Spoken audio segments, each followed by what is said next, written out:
You're watching the Taxslayer Gator Bowl as part of Capital One Bowl Mania. TIAA Bank Field in Jacksonville, the site. NC State can cap its third 9-win season in 4 years. Kentucky making its 5th straight bowl appearance, a streak that started in the Gator Bowl back in 2016. Anish Shroff alongside Tom Luganbill. Happy New Year. Larisha Harris will be with us in just a moment. In this turbulent, crazy 2020 season, it would have been easy for a lot of teams to say, you know what, no bowl game. We're done. We want to go home. Kentucky could have done that for a number of reasons, but they have a strong why in this game. They've got a couple, in fact. One is Chris Oates. Big reason that Kentucky is playing the junior linebacker was diagnosed with a serious medical condition in May. His number 22 jersey has been rotated amongst the team. And then you have John Schlarman, the beloved offensive line coach who lost a 2-year battle with cancer in November. They are playing for him and his legacy, which manifests itself in the big blue wall, Kentucky's offensive line, which is the biggest pillar in the foundation of this football team. Well, it is. And listen, everybody's been through an awful lot over the last year. And I think the one thing that we all got to come away with is some perspective. And maybe nobody has more perspective right now than not only this Kentucky offensive line, but this Kentucky football team as a whole. You think you're sore. You don't want to practice. You don't want to go to the training room. You don't want to go to class. Oh, by the way, your offensive line coach is in between drills and in between periods vomiting in order to coach you. And that's the why for this football team. You see Drake Jackson, the leader, up front, and an offensive line that has plowed their way through opponents on the ground for Kentucky. Yeah, they haven't had much of a passing game, so that big blue wall has led the way for this ground game. Yeah, they are going to line up and they're going to pound you. And it is a really talented group in the backfield. Plenty of options you see right there. And you see Terry Wilson, the quarterback. Senior quarterback's going to get the start today. He's been productive on the ground, but it's been the passing game that's been the problem for Kentucky all year long. Meanwhile, on NC State, they had their own adversity to deal with more on the field, but there was a tipping point this season where it looked like an 8-9 win season was just a pipe dream. There's no question. You come off the quarterback shuffle for NC State. You come off with a big win versus Wake to open it. Then you take on Virginia Tech and you're Bailey Hockman, and you just don't play well. Well, Tim Beck, the offensive coordinator at NC State, says, hey, Bailey, I need you to come stand over here with me. We got to start Devin Leary. Devin Leary starts, and NC State gets hot. They do. But then on October 17th, Devin Leary goes down. So now you're looking at NC State, and you're saying, are they going to lose the wind out of their sail? And then Bailey Hockman starts at quarterback, finishes it 4-2, and really led a resurgence through leadership, through not pouting when he got pulled off the field. Very easily could have gone to the transfer portal. Didn't do so. Got his opportunity. 8-win season, looking at 9 for the 3rd time in 4 years for the Wolfpack. With more on Bailey Hockman, we send it to Larisha Harris. Well, guys, Bailey Hockman told me he always knew the type of player that he was. What was missing was that support system. In 4 years, he's had 5 different offenses, 6 different offensive coordinators. However, since connecting with offensive coordinator Tim Beck, he told me that, he's found an offensive flow. Coach Tim Beck has been the one to support him and have his back. It's because of Coach Beck that he now understands the offense in a totally different way. Bailey Hockman might have to do a little more in this game because NC State is down 4 starters on defense, including its best D lineman, best linebacker, and best DB. Yeah, and one of the things about Dave Doran and his staff that they are known for is player development. And they're going to have to develop some players to play in significant roles today. And it's not just Aleem McNeil.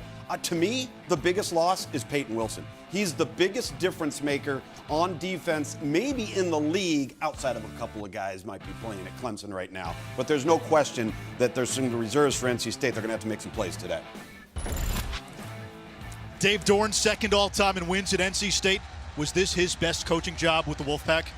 To this date, I think so. And it goes back to last year, Anish. I mean, this is a team that was struggling with injuries and kind of limped into the offseason and then just had a resurgence of confidence. You look at Mark Stoops. I think this is the poster man for how you build a program. You look at the Kentucky administration, how they've allowed him to build and develop. Weren't expecting results yesterday, and as a result, 5 straight bowls. 77 degrees, a slight wind, a little precipitation, and the Taxslayer Gator Bowl about to get underway. NC State to kick it off, and Kentucky to receive. Trenton Gill sends it away, and Kentucky will bring it out to the 25-yard line. Drake Jackson leads this offensive line. He will wear that number 65 in honor of his late O-line coach, John Schlarman. I'm very excited to wear 65. I got to wear it earlier this year. Coach Schlarman's last game, he watched us play. I was wearing his jersey, and it was a tremendous honor. We have nothing but respect for Coach Schlarman and what he's done for us, and anybody who puts that number on so far has had a really good game this year, so I'm looking forward to having that as a good luck token with me. And we play for him every game. We have for the last 5 years that some of us have been here. He's been the #1 person we've played for every week, and that hasn't changed even though he's gone. Fly sweep to Josh Ali. You just got the sense from talking to the folks at Kentucky this week that O-line is going to play some inspired football this afternoon. Yeah, and I think this entire team feeds off of the O-line. They feed off of the emotion of the season. Paving the way for a first down run from A.J. Rose, the senior from Cleveland, ranks in the top 10 in rushing yards all time at Kentucky. A little tempo here for the Kentucky offense. Get NC State on their heels a little bit early. It is a run-heavy offense, and they keep it on the ground. Again to Rose. The quarterback is the senior, Terry Wilson. His story, much like Bailey Hockman's, committed to one school, went to another, junior college, Kentucky. He had adversity with an injury. He's won a lot of big games for Kentucky. He has won a lot of big games, probably isn't appreciated to the level that he should be, and he's going to have to perform well today. I think Mark Stoops feels like he might need to see all three quarterbacks as they evaluate heading into the offseason.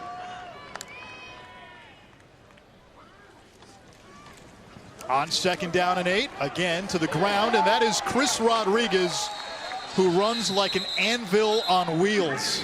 101 straight carries from Rodriguez that have resulted in positive yardage. You talk about forward lean, a guy that's going to churn the legs. These backs for Kentucky, you got to understand, A.J. Rose is 215 pounds.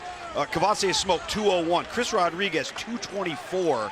That's a lot of beef and power behind an offensive line that's veteran and big and physical.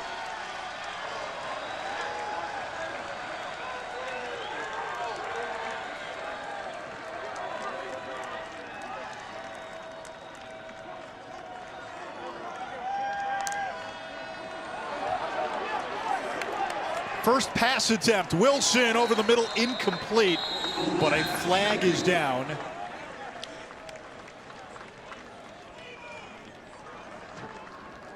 Offside. Defense, number 31. 5-yard penalty results in a first down. First down, Kentucky, and this is an offensive staff that went through changes after the regular season finale. OC Eddie Grant fired, quarterback coach Darren Hinshaw fired. Vince Marrow, the tight ends coach, will be calling the plays. They did hire Liam Cohen to be the OC, but he won't take part in this game. He comes over from the NFL's Rams.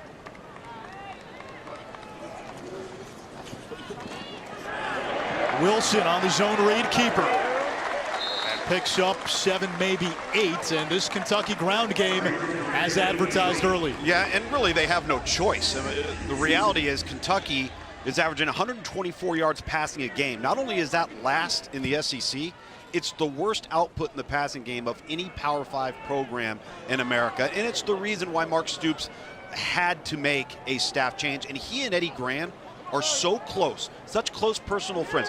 Even, they text and they call each other. Coach Stoops told us this week they had a couple of bourbons together. So not your normal firing, but obviously a change in leadership needed to occur. NC State may have jumped again. Flag is down, and that is Kavase Smoke, hands down the best name in college football. It's not even close. There's no doubt. And this is the third back that we've seen, again, with forward lean and positive yardage with this offense.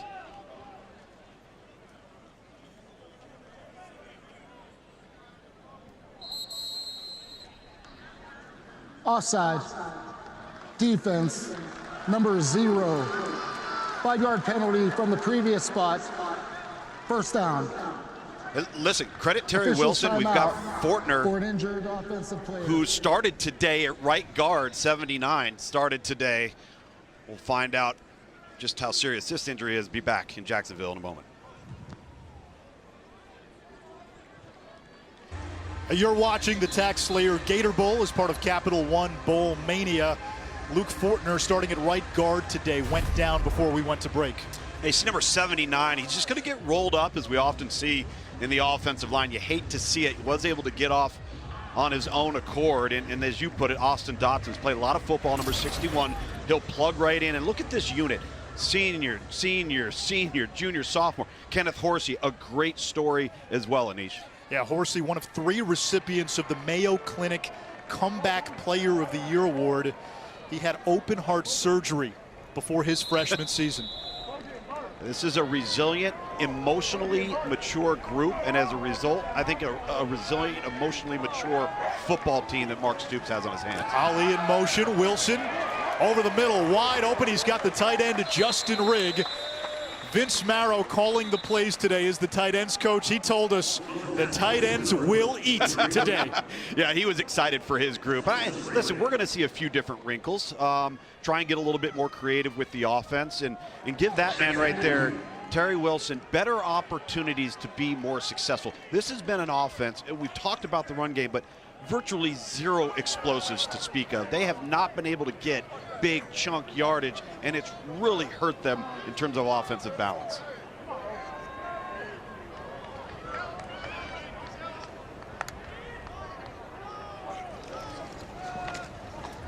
On 2nd and 2, Wilson keeps it under duress, and no Northwest passage for Terry Wilson as he's driven out down to Larisha.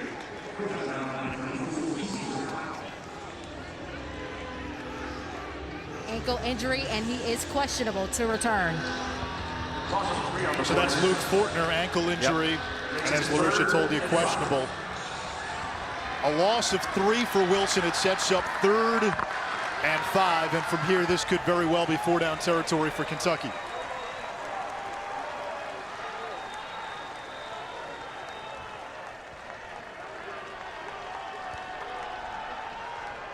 Rodriguez in the game as the tailback. Wilson on the slant and a 1st down catch. Isaiah Epps, just his 6th reception of the season.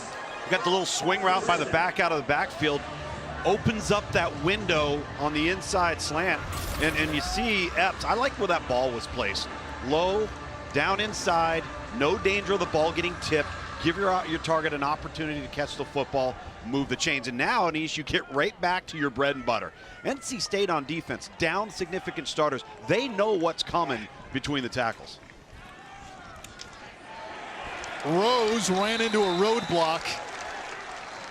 Isaiah Moore, who is the heartbeat of that NC State defense, he's one of the guys that's going to have to step up with so many key players out. Well, especially at the linebacker level, depleted. No Peyton Wilson, as we mentioned, with number 11. No Drake Thomas, 32. Isaiah Moore is the key cog in the middle. And then along that defensive front, you see number 2, Scott there. Number 0, Terrell Dawkins. Number 52, C.J. Clark. 2 players that have to play big within the trenches today against this Kentucky run game. Noah Lee McNeil, who opted out, and he's preparing for the NFL draft. McNeil, one of the best run stoppers in the ACC. Here comes Ali. He's got the edge and out of bounds. A few yards shy of the marker. They get a lot of it back. It's 3rd down. No, it's interesting. It's pound, pound, pound, then get lateral. So now you're so concerned about the inside run game and the counter and the lead, and then they stretch you thin horizontally, get you running sideline to sideline. So far, Vince Marrow, the interim offensive coordinator, tight ends coach for Kentucky, has a nice little plan he's put together, and the passing attempts, Anish, have been simple, easy reads for quarterback Terry Wilson. Yeah, technically that last play goes down as a pass, so Wilson no 4 read. for 4.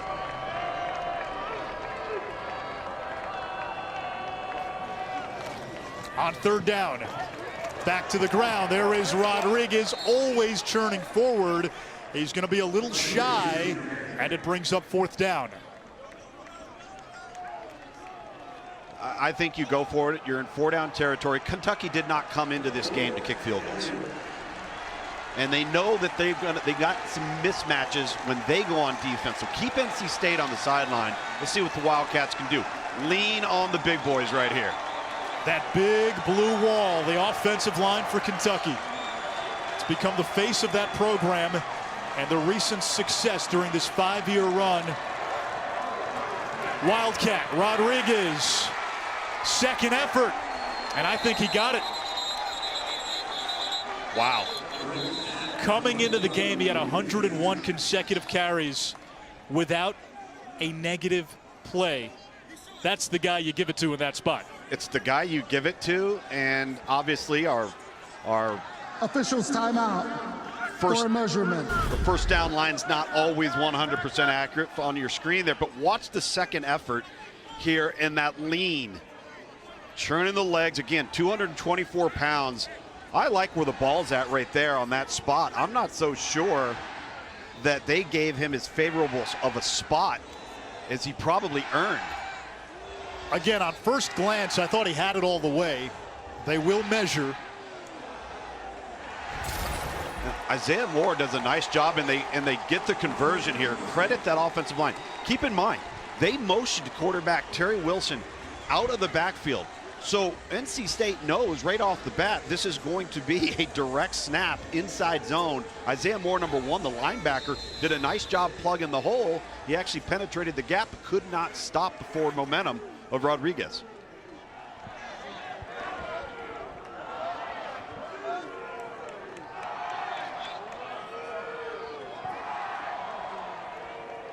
Red zone opportunity for Kentucky. From the 14, Wilson to the air. 1-6. Incomplete. It hits Jakeem Harris, the safety, in coverage against Josh Ali. Correctly read that time by Terry Wilson. Just poor ball placement. Didn't have enough on the ball to either get it up and over the top or at least up high where you can get up for Ali. 49 catches on the year to at least get up and snag it out of the air. Terry Wilson's going to wish he had that one back. Ali leading the team with those 49 catches. No one else on the team had more than 14 coming into the game. 3 receivers to the field. Rodriguez, the running back. And it's Chris Rodriguez breaking that initial tackle, muscles to the 10-yard line. And now third down. And this is where the NC State defense all season has been so good. Inside the 10-yard line, inside the 15-yard line. Yeah, they've been spectacular. And again, you're helped because you don't have as much real estate behind you. There's not as much green to have to defend. But not only have they not allowed touchdowns, they have got people off the field without points.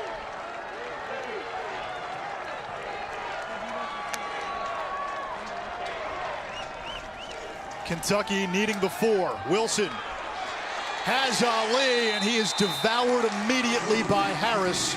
4th down. Really nice open field tackle there. And, you know, just take a look at the play clock here. There's almost 6 minutes left to go in the first quarter. This has been a remarkable drive. I think at this point, though, you're too far off. Now you do have to take the points. You've got to kick this field goal here. And again, great open field tackle for NC State defensively. They're just happy to get off the field, Anish. Matt Ruffalo for his career, 8 for 8 inside 40.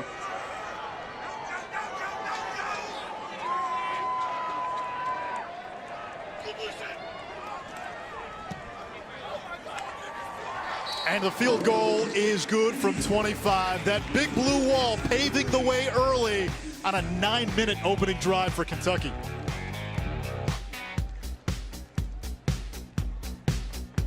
State rides into this game on a 4-game win streak. Look at their last 3 years. 2017, loaded roster, a lot of NFL talent. They go 9-4. They won the Sun Bowl. 7 players drafted. 2018, 9-4 again. Played in the Gator Bowl, lost to Texas A&M. 4 players drafted. Last year a disaster. They struggled finding a quarterback. Injuries devastated this team. 4-8, and then the turnaround this year. Yeah, the turnaround this year, and again, it revolves around the quarterback position. It really does, and the job that both Devin Leary and Bailey Hockman have done to sustain success. This is a roster, despite their opt-outs and their injuries that are not playing today. that is really talented for the future of NC State football. A team to watch in 2021. Zonovan Knight, a dangerous return man, and they don't give him a chance. It goes out of bounds, and NC State will take over. Bailey Hockman, the quarterback. It's been an odyssey. First couple of games, he started, then was benched. You mentioned early, Devin Leary came in. But since he regained the starting job when Leary went down, a different quarterback. He's a different quarterback. He's playing with confidence. His teammates believe in him. I think that's one thing that has helped carry this offense, because as we talked about in our open, when Devin Leary went down, NC State was a really hot football team, and you wondered if they could sustain it, and finishing off 4-2 to put themselves in this position today.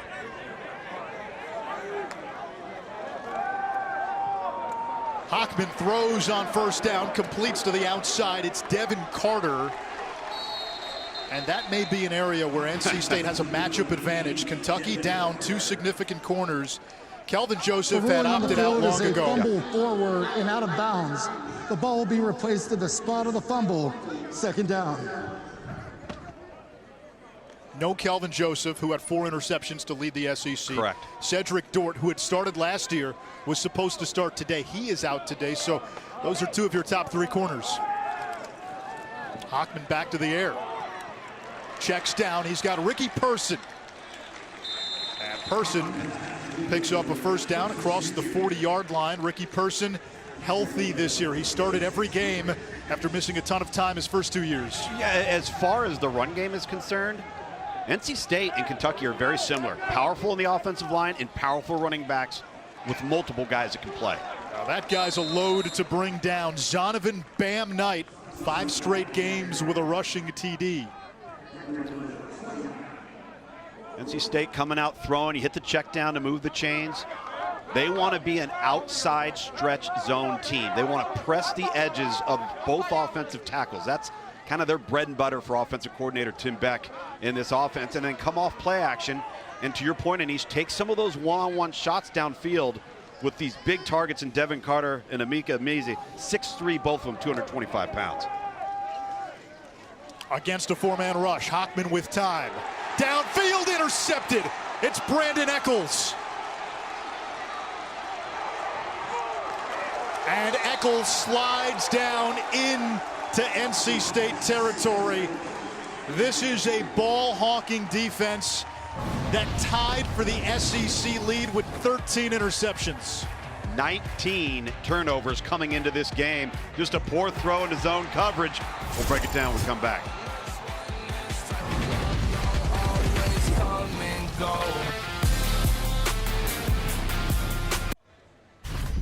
Kentucky on defense is in a quarter-half coverage. The corner at the bottom is responsible for a deep quarter.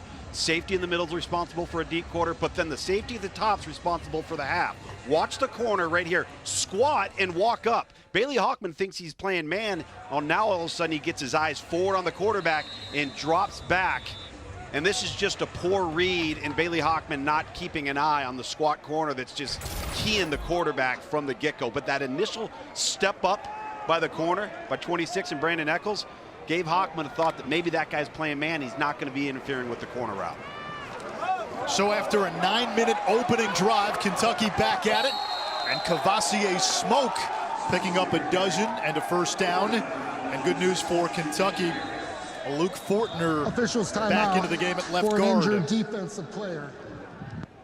Meanwhile, NC State with a man down on the defensive side.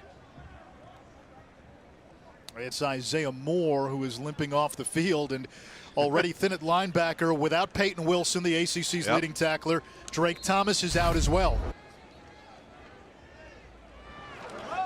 Nice little run here for Cavassier Smoke. Well blocked at the point of attack on the counter play. And again, to your point, play clock to 40. NC State cannot afford to have a guy like Isaiah Moore. Anybody within the middle of their defense, they're already thin. That's the area that they've got to keep healthy and on the field.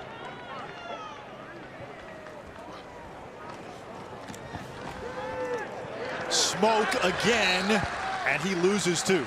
Down to Larisha. Well, guys, I talked to defensive coordinator Tony Gibson about Isaiah Moore, and he told me he's a quarterback of the defense. He's my comfort blanket. He controls the middle and gets everyone lined up. When Isaiah is not in, I get a little nervous. Yeah, Larissa, you know, that time, number 30, Seth Williams, 33, Duffy, come in for Isaiah Moore and make the tackle for loss for this NC State defense. So reserves, again, playing a key role early on. Williams and Duffy, both former walk-ons. How about Cavassier Smoke? He brings a little of that explosiveness. Home run hitter in that backfield. Yeah, this is just a nice zone run into the boundary. You're pulling your H-back across to block the unblocked defensive end on the backside. Expect some play action pass to come off of that action with Terry Wilson moving and leaving the pocket, and that tight end becoming an option in the flat. Kentucky struggled on third downs in its last 3 games. They'll keep it on the ground. Here's Smoke to the outside, and turbines ahead to the 30-yard line. That tells you they were thinking 4 downs. Yeah, there's no question. And I tell you the other thing, it does not matter for Kentucky right now how many bodies NC State has in the box. This isn't about counting numbers. This is about, we're better than you. We've got a stable of running backs. Our strength is in the offensive line, and we're going to lean on you. Can the big blue wall carve out a little space to move the chains and pick up that 1 yard? 4th and 1. Rodriguez and that wildcat look. High snap. And Rodriguez, for the first time in more than 100 carries, tackled for a loss. NC State's defense makes the stand. The former walk-on Isaac Duffy led the charge. And that's when the numbers do play a role. All right, and NC State, they're playing all run here. They know you're not going to get any pass attempt from 24 out of the backfield on the direct snap. Really nice job with gap integrity and penetrating into the backfield by, again, a depleted NC State unit that is playing with a lot of pride right now. And again, player development, a staple of Dave Doran and this staff, and you're seeing these kids come along playing well early. Jalen Scott got in there as well, getting some more time at linebacker with all the injuries. And NC State takes over now from its own 31, so no harm, no foul off the interception. Hockman rolling out, dangerous throw, and it's brought in by Emeka Emezi. 32 straight games with a reception for the senior from Waxhaw, North Carolina. Yeah, it's coming off the play action. We're going to boot out left-handed quarterback, going to his left, and whew, that's why they call it a game of inches, Anish.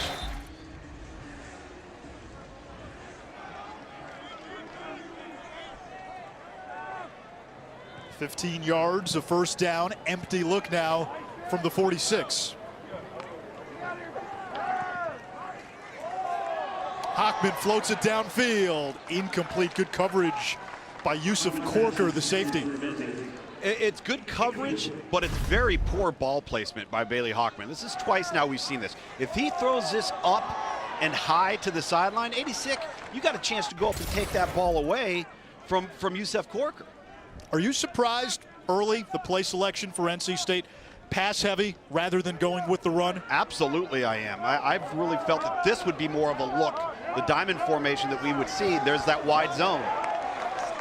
Well, maybe that's why Jordan Houston is tackled after a minimal gain. Quinton Bohanna, who anchors that defensive front with the stop.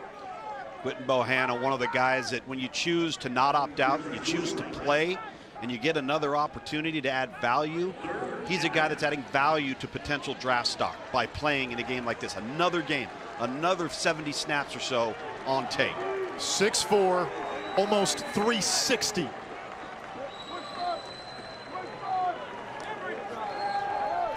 On 3rd and 9, Hockman engulfed. Jamin Davis got in there, so did Josh Paschal.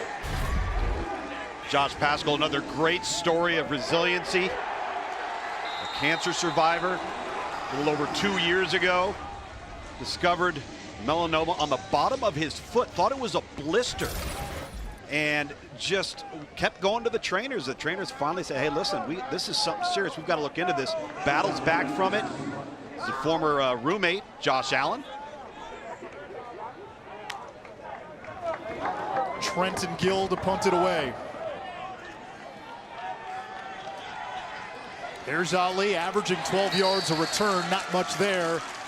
And Kentucky will take over deep in its own territory. A 51-yard punt from Gill. Wildcats back on offense. They've had the ball for almost the entirety of this opening quarter. Well, they have. And listen, you look at that record next to Kentucky's name, 4-6.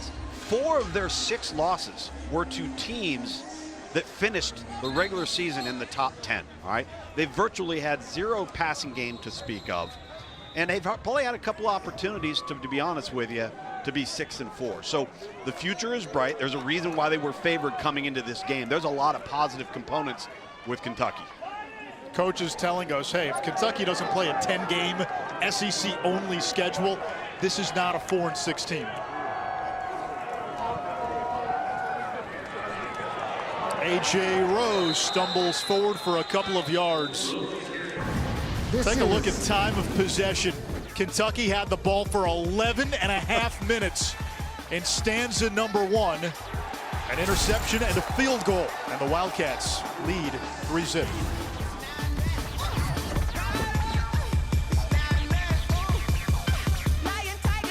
You're watching the Taxslayer Gator Bowl as part of Capital One Bowl Mania. This was the first bowl game to be nationally televised back in 1955 when Vandy upset Auburn on CBS. Kentucky leading NC State 3-0. The Wolfpack just haven't had the ball. Well, they haven't had the ball, and they haven't had the ball because of this offensive line. The big blue wall for Kentucky, a veteran group, physical, nasty. They are the personality of what Kentucky football is all about. Blue collar, tough, wear you down, pride. It's what John Schlarman was all about, the late offensive line coach. There's A.J. Rose bounding off tacklers and pinballs his way to the 25. And we're seeing this run game. And I want to go back to Eddie Grant, because I think Eddie Grant's one of the finer football coaches coaching in college football. When he was hired by Kentucky, Darren Hinshaw came in, they accomplished an awful lot, okay? This wasn't your normal firing with animosity and all of those sorts of things. In fact, I can make the argument that last year, Anish, when Terry Wilson went down, they put Lynn Bowden at quarterback. Should have been the Broyles Award winner. The entire staff should have won the Broyles Award as a coaching staff, and things just didn't work. It kind of unraveled a little bit. And but the new offensive coordinator is going to be Liam Cohen, as we mentioned, coming over from the Los Angeles Rams. Eric Wolford coming into the offensive line. Former BC coach Jeff Jagosinski has been helping out with the offensive line the last couple of months. As Josh Ali picks up a couple, it's 3rd down. You think about what John Schlarman meant to this team, and especially up front. 45 years old. His nickname was the Great American. And if you've seen the Gene Wojciechowski piece that's run on game day, if you haven't, you got to. You have to, and have Kleenex next to you. If you've read the Kyle Tucker story on The Athletic, it speaks to what this guy means to that unit and to this program. And people like that, they don't just go away, they live forever.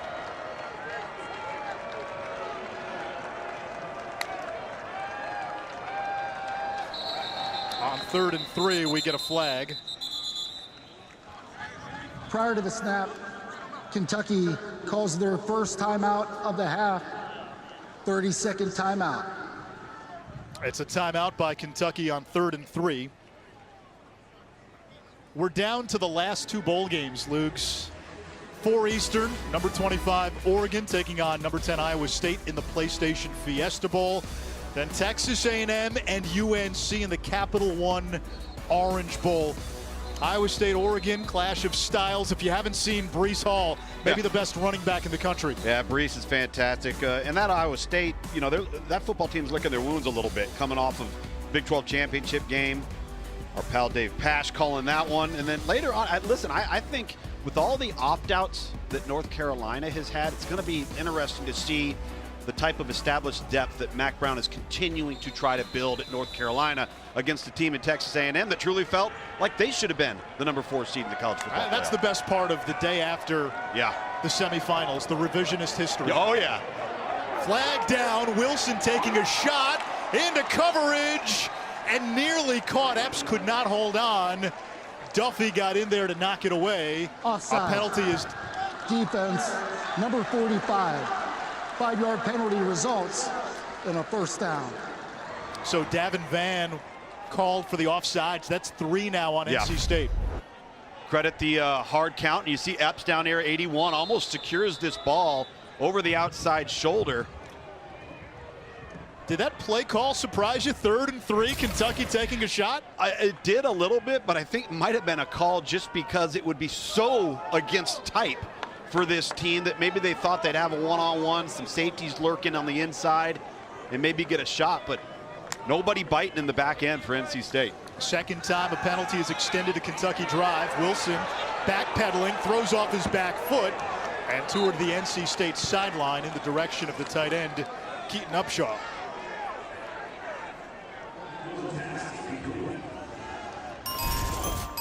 Terry touchdown, 16 wins as a starter, and he's done something only 2 quarterbacks in Kentucky history have, and that is win at Florida and win at Tennessee. Yep. Derek Ramsey, the only other one to do that. Jared Lorenzen never did it. Tim Couch never did it. Andre Woodson never did it. Yeah, he's really been, when he's been healthy, he's been one of the big reasons why they've become competitive and more dynamic on offense. Won a Citrus Bowl too, beating Penn State a couple of years ago. Rodriguez running into that NC State front. Now, we mentioned the missing pieces a couple of times, but it's not just one guy gone in a vacuum. You lose Aleem McNeil, who could eat up blockers. That used to free up Peyton Wilson to make a million tackles. Yeah. Tanner Ingle was a guy you could blitz with, who could play the run. The guy in front affects the guy behind him, which then affects the guy behind him. And it's down the middle of your defense. It's the heart and soul of your defense, particularly when you're a 3-man front team. Well, Aleem McNeil is a 320-pounder that could occupy people.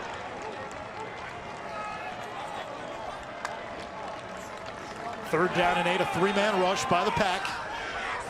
Into traffic, and that appears to be intercepted. And is picked off by NC State. The ruling on the field is an interception by the defense. First down, NC State. The second of the season for Tyler Baker Williams. An ill-advised throw here, Anish, from Terry Wilson. And it's kind of just a reflection of what Kentucky has been in the passing game all year long. Nothing to complement this run game. Intended for Hayes, Akeem Hayes right there. Let's take one more look. Is this a catch? The ball is allowed. The field is an interception. The previous play is under further review. The ball is allowed to hit the ground as long as when it hits the ground, the receiver has possession. Correct. Take a closer look at this one. Well, the one angle seemed maybe the ball might have been coming out at the end. Replay will review. We'll step aside.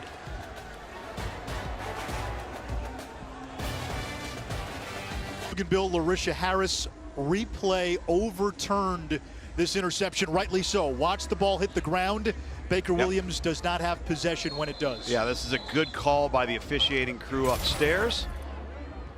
Doesn't take away that ill-advised throw from Kentucky. Got to come up with some production through the air. Max Duffy in trouble, just got rid of it. He was the Ray Guy Award winner last year that goes to the best punter.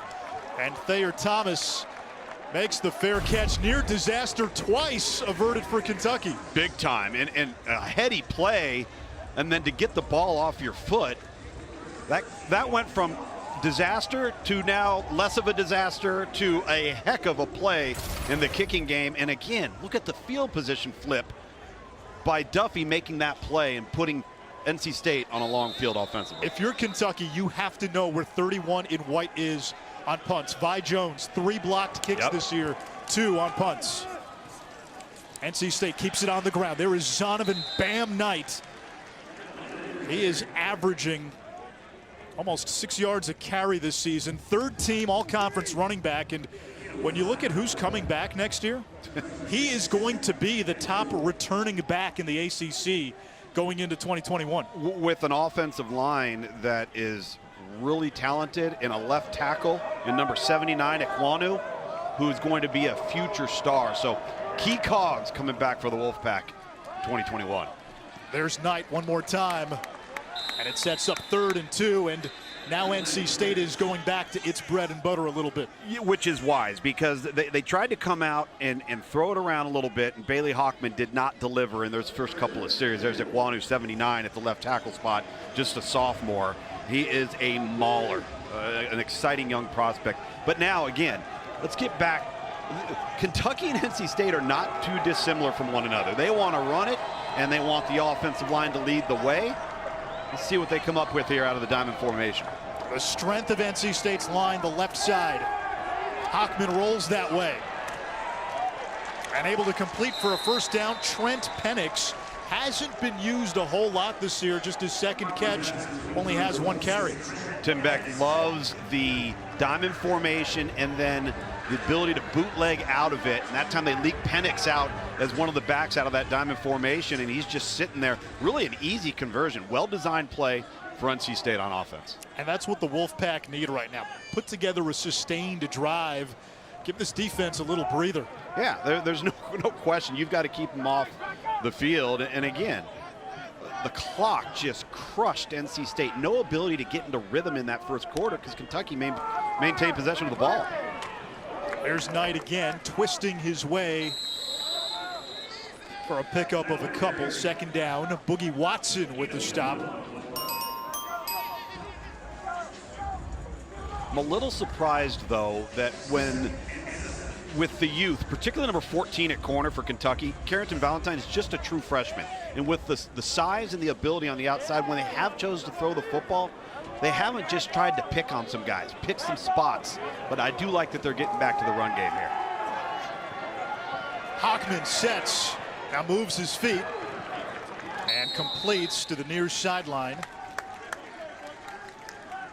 Dylan Autenreith, kind of one of the unsung heroes of this offense, is that fullback, H-back, tight end sometimes. Yeah, and they've got a bunch of them, and they're all big kids. I mean, they're all 6'7", 6'5", 6'4". A lot of ability, and especially when you get a couple of those guys on the field at the same time, it creates some real mismatch problems. NC State a very respectable 44% on 3rd downs this season. Kentucky showing pressure. Here comes the blitz. Hockman gets rid of it. Dangerous throw. And it's 4th and 5. And I'm not sure what they're trying to set up here. It looks like the underneath crossing route right here on a mesh concept. And 14, Rooks does not continue across the field. Porter Rooks has got to continue that. He settled as if it was zone. So that's on the receiver. Yeah, it's on the receiver, but there's just a miscommunication, and the accuracy for Bailey Hockman has not been there. His footwork's been poor.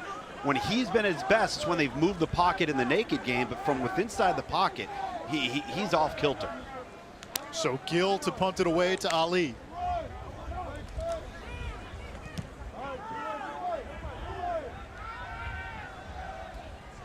And the fair catch made at about the 22-yard line, where Kentucky will take over.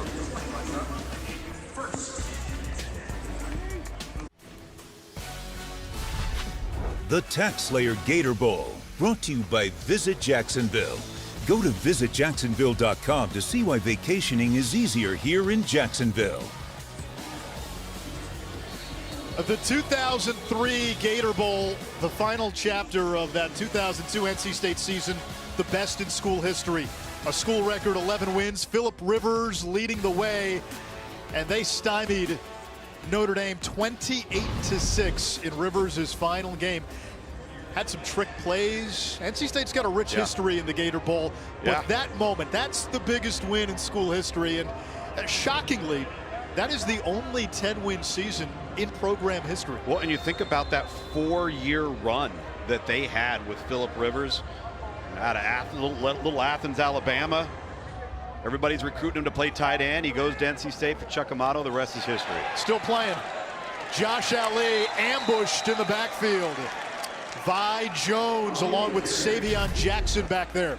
Anish, I've been really impressed with the adjustments made within the front by NC State. What did they do? Well, I think what they've decided to do is they've slanted some to the field. They've kind of got a beat on when Kentucky's on a hash. they kind of got a sense of where the ball's going, and they're slanting to that side of the field with their front. So generally a three-man front, but they have been really good with gap penetration. Isaiah Moore, number 1, went out. Remember, the middle linebacker. So Seth Williams, as a redshirt sophomore, listed 3 on the 2 deep, and he's made a lot of plays. Rodriguez into the secondary, bulldozes across the 30 for a first down. I was just about to say, with Moore out, you're down your top 3 linebackers, and Chris Rodriguez, once he got past the D-line, he wasn't going to be stopped. And that one was on Jalen Scott, number 2, who plugged the wrong gap. He went to the A gap. He was responsible for the B gap. That's the gap between the guard and the tackle. That's exactly where Rodriguez shot through.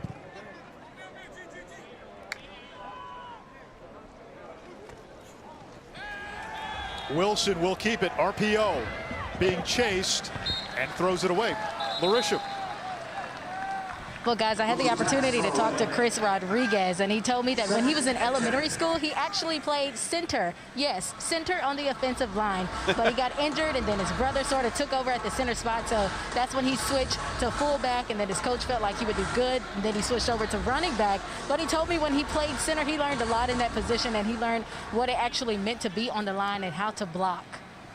You know who would have loved him on the offensive line? Jamie Chadwell at Right, Coastal Carolina. He fits the measurable dimension. Coastal center is 5'9", 280, thereabouts. Yep. A.J. Rose, open sesame. It's a foot race with Duffy, and Rose out of bounds after a huge pickup. 47 yards. Well, Anish, now we look like we're right back in the first quarter of the opening Kentucky drive, with Kentucky doing anything they want at the point of attack in the run game. After the last 2 series saw NC State really shore things up. Now they are getting gashed with a penalty flag to follow. A penalty marker is down. Kentucky has not been penalized yet. 3 on NC State, all offsides penalties.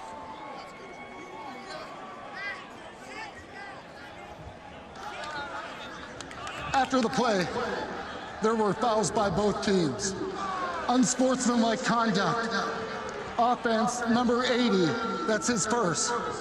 Unsportsmanlike conduct. Defense, number 13, that's his first. Those fouls offset at the dead ball spot.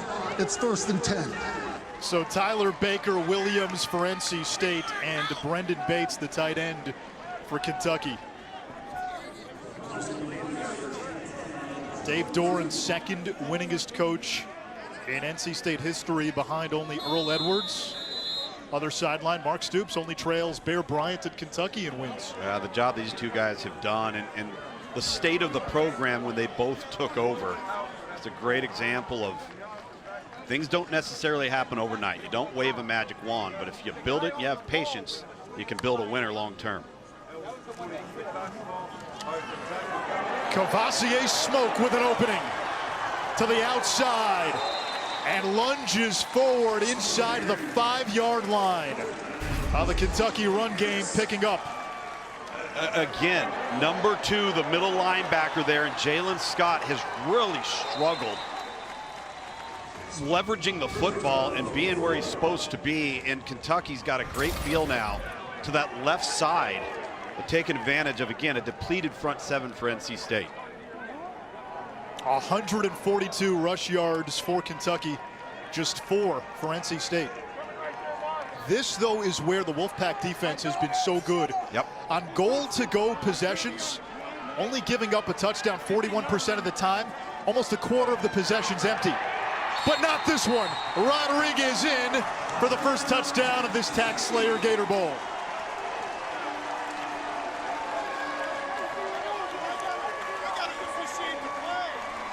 Well, Anish, he's been the bell cow on this series, him and Cavassier Smoke.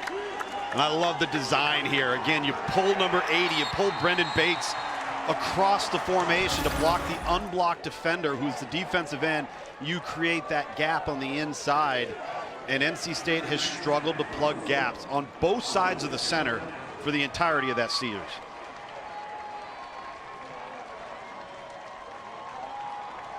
Chris Rodriguez came into this game with 3 straight 100-yard games, not consecutively. Missed the Alabama and Florida games due to COVID issues, as the PAT by Ruffalo is good. It was the running attack, the big run by Rose. Smoke got him inside the 10. Rodriguez finishes the drive in style. Let me run it up, still won't let me inside Canada. Wave runners on the White House floor. My son already told me I'm the man. 10-0 Kentucky on top of NC State after a Chris Rodriguez touchdown run. The Progressive Bowl Challenge Cup will be awarded to the conference that has the highest winning percentage in the postseason. SEC at 3-2. The ACC pitching a Blutarski right now.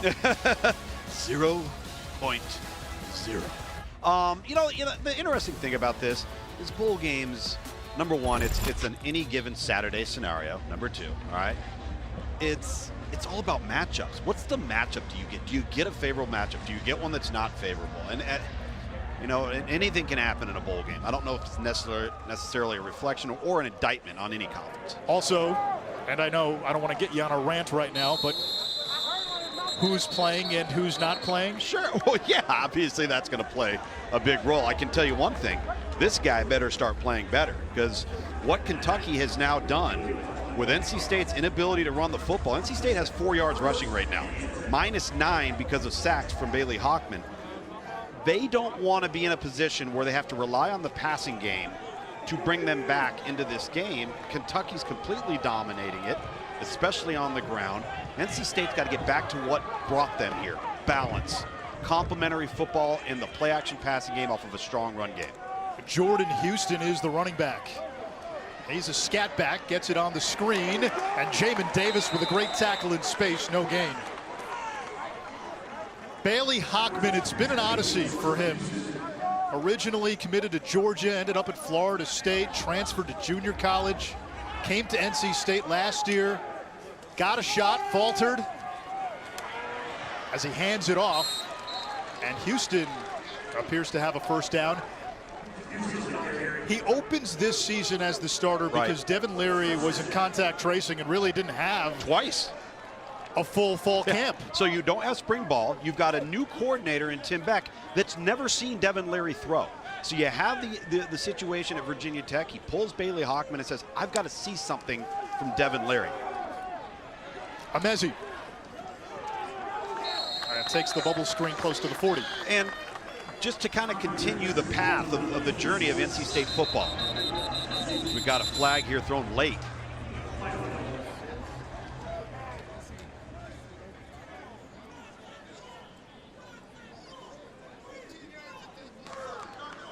After the play, unsportsmanlike conduct for taunting defense number 26. That's his first. 15-yard penalty from the dead ball spot, automatic. First down. That's a veteran in Brandon Eccles that knows better. That's a silly penalty. But getting back to the quarterback situation is, you decide to start Devin Leary and he gets the win versus Pitt the following week, and this offense starts to soar. Now, what could Bailey Hockman have done in the climate that we're in right now? Pout, be disgruntled, become a locker room lawyer, decide to enter the transfer portal. He doesn't. He hangs in there. He supports his teammates, and now as a result, they're in a bowl game because of his leadership. Here is Amezi. NC State has had a future NFL quarterback at the helm in 10 of the last 13 seasons. Right. Now, Hockman isn't Russell Wilson or Mike Glennon or Jacoby Brissett or Finley, but you have to give him credit the way he did steady the ship down the stretch. I know the schedule was softer. He's got plenty of time and has to throw it away. Great coverage downfield. We have a flag. There was a there goes the season sort of gasp from the NC State fan base when Devin Leary got hurt. We all felt it. We really did as we await this penalty, because they had gotten hot. We're playing such good football in the East. This is a full-blown board meeting. There is no foul for an ineligible player downfield on the pass. The quarterback was legally grounding the ball, allowed by rule. It's third down. Nice job by the officials. Of course, the ball is thrown out of bounds and past the line of scrimmage as well outside of the pocket. You know, I think that this guy is a sufficient player. All right. Is he going to be an elite player? Is he going to do things that you sit there and say, hey, we can win every game because of this guy? Maybe not. But Devin Leary and this guy make for a formidable duo at quarterback. Big third down for the Wolfpack. Play clock expires and a delay of game. Delay of game. Offense. 5-yard penalty. Third down. Larisha spoke about this in her opening hit. You also have to give Tim Beck a lot of credit, the offensive coordinator, for what he's done with Bailey Hockman and putting him in the right spots. And Hockman, again, the confidence level is higher. Sure. He was telling us, his teammates, believing in him, feeling that he's really the #1 quarterback, which he didn't feel at the beginning of the season. No question. 3rd and 13 after the penalty. 4-man pressure with a spy, and Hockman delivers a strike. It's Thayer Thomas, who's had some huge games down the stretch. 9 catches against Syracuse, 11 against Florida State. Yeah, he's their slot guy. And now you're getting a little tempo. You get the first down.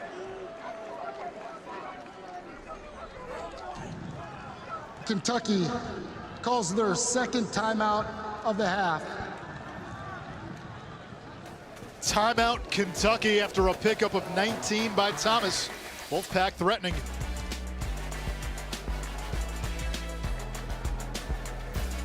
Envy. I've got tight suit fitting envy, Matt. And slipping down is Jordan Houston. Second down. Well, Steve Sarkisian, by all reports, heading to Texas. What do you make of that? Well, listen, if you're going to make the move they're going to make, you've got to have somebody in line. You've got to be ready to go, and it better be a splash guy. So, in my opinion, Sark has rehabilitated himself both personally and professionally. We know scheme-wise what he's capable of putting together. The question is, how quickly can you get that level of player on offense that he's got at Alabama at the University of Texas? It's been a hard job the last few times out. Charlie Strong didn't get much of a leash. I thought Tom Herman would for sure get one more season. Houston on 3rd down is stopped. Big number 50, Marquand McCall, 6'3", 380. Yeah. That is Gibraltar that moves. Look at him in the middle. Oh, my goodness. Oh, those are those plays that you've got to get a note from your mother to play on the offensive line. If you're at NC State, I mean, talk about leverage and upper body strength. Snap quickness. Wow, here we go. Fourth down. 4th and 1, traditional I. And surging ahead is Person to move the chains. Huge conversion here in the final 3 minutes of the opening half. Yeah, and listen, the confidence that I think this offense gained on that 3rd and 13 conversion in which Bailey Hockman finally made a play in the passing game to Thayer Thomas in the slot has kind of energized this offense. They've got to come away with some points. They have not been held scoreless in the first half. NC State all season long. So credit Kentucky. NC State's got to get on track with some rhythm, and they've got a nice one going here. Kentucky, a top 30 red zone defense nationally. Person is thrown down. Boogie Watson in the backfield. Double-digit TFLs on the season for the senior. Yeah, that's his 10th. You just see the pursuit from the backside unblocked, and you get a sense, you watch this Kentucky team and you look at them going, these guys are pretty good. Yeah. You know, these guys are pretty good. They got depth and athletes, and really where Mark Stoops has upgraded this program is in the trenches on both sides of the ball. That's the difference between the new Kentucky and the Kentucky of old. Hockman slings it out to Thomas. Incomplete. It hit the ground. Actually, that's Kerry Angeline, the tight end. 3rd and 13.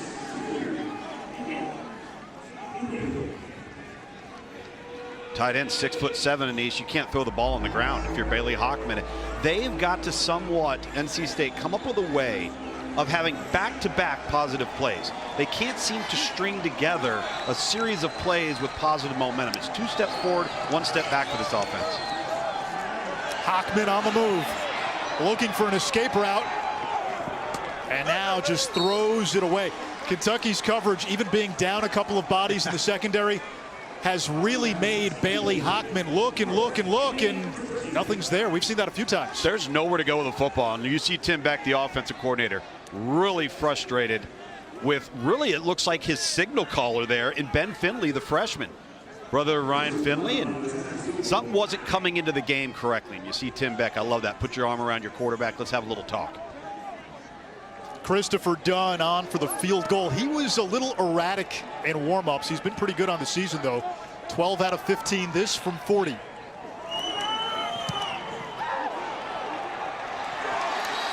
And that wobbler doesn't get there. I don't know, was that tipped? I think it was partially blocked here. You had some penetration. If we take a look, and Kentucky's certainly saying it is. Off the right side of your screen. It's like 23, Anish. Yeah, he got a finger on it. That's Tyrell Asian. Yeah. And again, your NC State, Asian does a nice job in the kicking game, and your NC State, you finally string together a respectable series and come away with no points.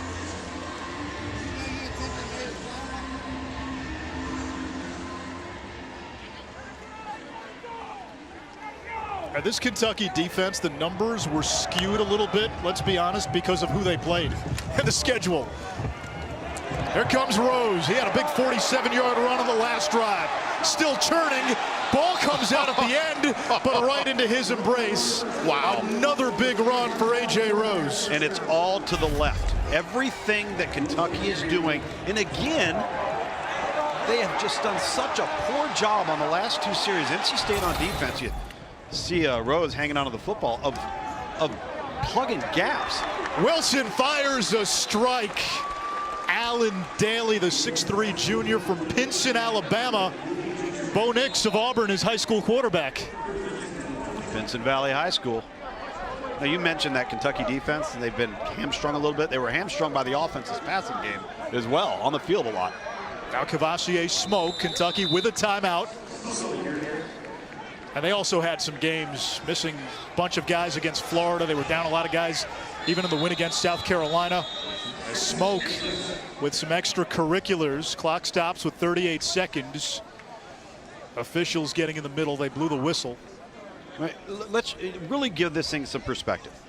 You are the worst team in college football throwing the football. 124 yards a game for Kentucky. Yet you're able to move the football effectively when everybody in the stadium knows what's coming. I mean, it's unbelievable. Officials timeout for an injured player on the defense, which by rule under 1 minute with a running clock requires a 10-second runoff. Kentucky has declined the 10-second runoff, therefore the clock will start on the snap.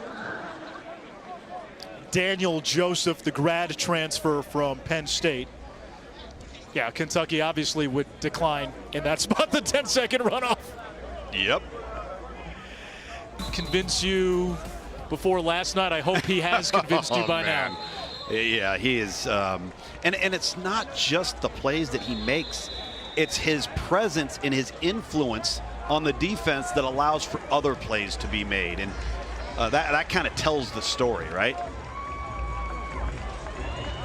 And he's had to do more when Jalen Wadley went down. Jalen Waddle, yeah. There's no question.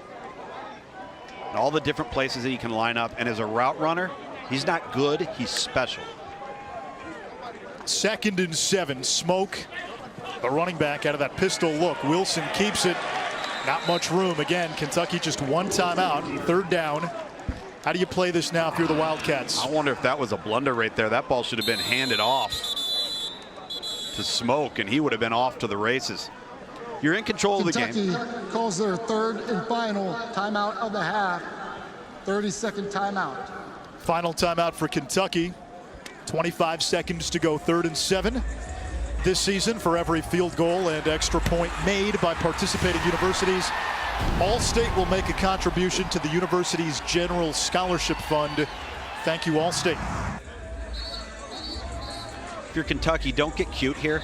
You're in control of the game, all right? You want to go into the locker room, at least be up 13-0. And the problem is your passing game limits your options here, because if you're Mark Stoops and you're Vince Marrow, the offensive coordinator right now, you don't want to take unnecessary risk with a passing game that's not competent. Should you just run the ball to try to get closer for Ruffalo? Well, the problem is you do that, you have no timeouts now. And so your issue is, what is your sudden change? And right now, Mark Stoops, his special teams coordinator, offensive coordinator, you see Tony Gibson, the defensive coordinator, they are getting everybody ready. They're going to attempt to throw it anyway, but it's got to go to the sideline here. Wilson to throw. Over the middle, the tight end, Rigg. He's got running room. Rigg inside the 5. That'll momentarily stop the clock. 16 seconds to go. Now you can spike it, and you've got a chance to run a couple of plays. Yep. I was a little surprised they go over the middle here, but put yourself in a situation. NC State calls a timeout. Wow. First timeout of the half. 30-second timeout. I think that was a defensive move by Dave Doran. We did a game earlier this year, Western Michigan, Toledo. As Vince Marrow is talking to Mark Stoops. We did a game where it looked like the team was going to line up and spike the ball. Yes. And they faked it, and they caught the defense off guard, and that was the game winner. That's exactly right.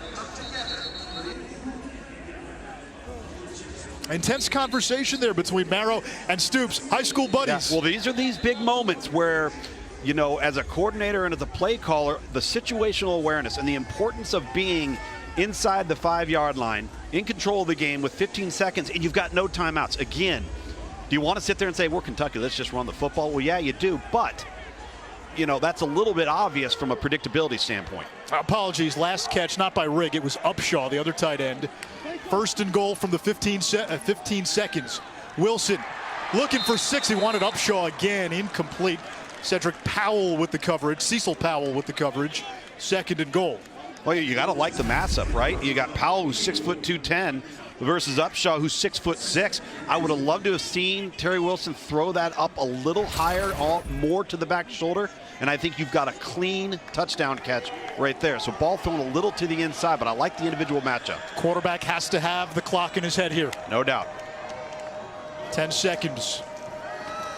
Wilson looking for 6 again. Flag is down. It's caught by Daly for a touchdown.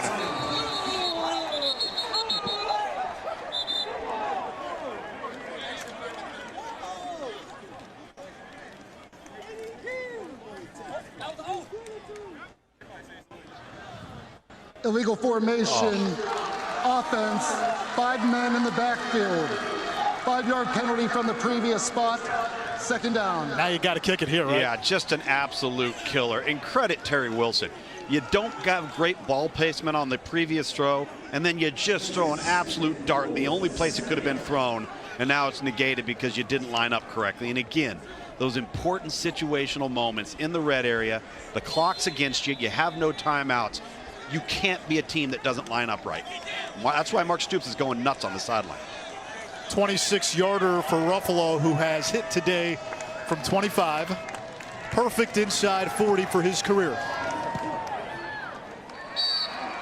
And puts it through. Couple of seconds left on the clock. 13-0. And it appears we have another flag.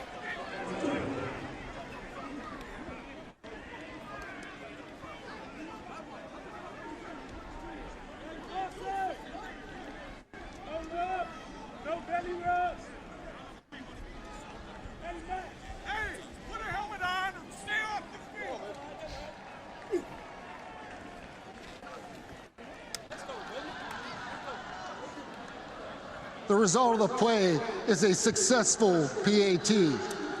After the play, unsportsmanlike conduct, offense, number 78, that's his first. That 15-yard penalty will be assessed on the ensuing kickoff. Now NC State on its kick return team, you've got Bam Knight. Yep. Who is a threat. He took one back against Miami.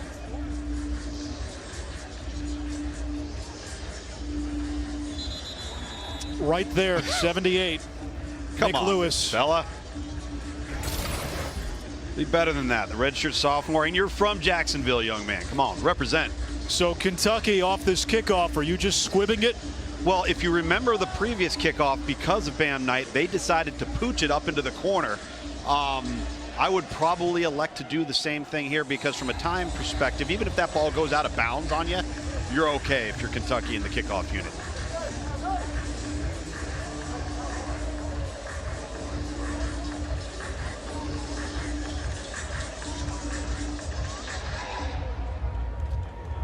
Chance poor. There it is, another sky kick. Fair caught inside the 30, 2 seconds to go. NC State will receive to begin the third quarter. First time this season the Wolfpack have been held without a point in the first half. It's unbelievable the job that the momentum NC State had coming in offensively and the job that Kentucky has done on defense, knowing they were going to be depleted in the back end, starting a freshman at one of the corners. Credit Mark Stoops, his staff. I think that defensively, Brad White had a great plan, and that was if NC State's going to elect to throw it, that plays to our advantage. That's not NC State's strength, so I'm a little surprised by Tim Beck's approach here in the first half for NC State. They'll run it, and that takes us to halftime. Ricky Person on the carry. This is the end of the first half. We got the sense Kentucky was going to play inspired football. What John Schlarman means, what Chris Oates means. Wildcats pitch a shutout. Their offensive line paving the way for 180 rush yards in that first half. 13-zip. The Wildcats on top of NC State. To the studio now, Matt Barry, Joey Galloway, and the always dapper Jesse Palmer. You're watching the Taxslayer Gator Bowl as part of Capital One Bowl Mania.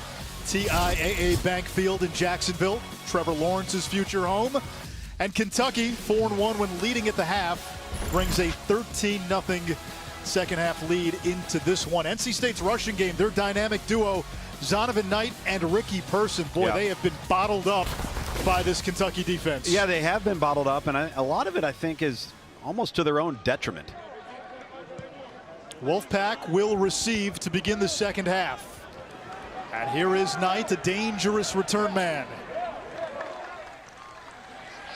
And Bam breaking through, tackle still churning, and gets the push. And maybe that's the spark that NC State needs across the 30 as we check in with Larisha Harris.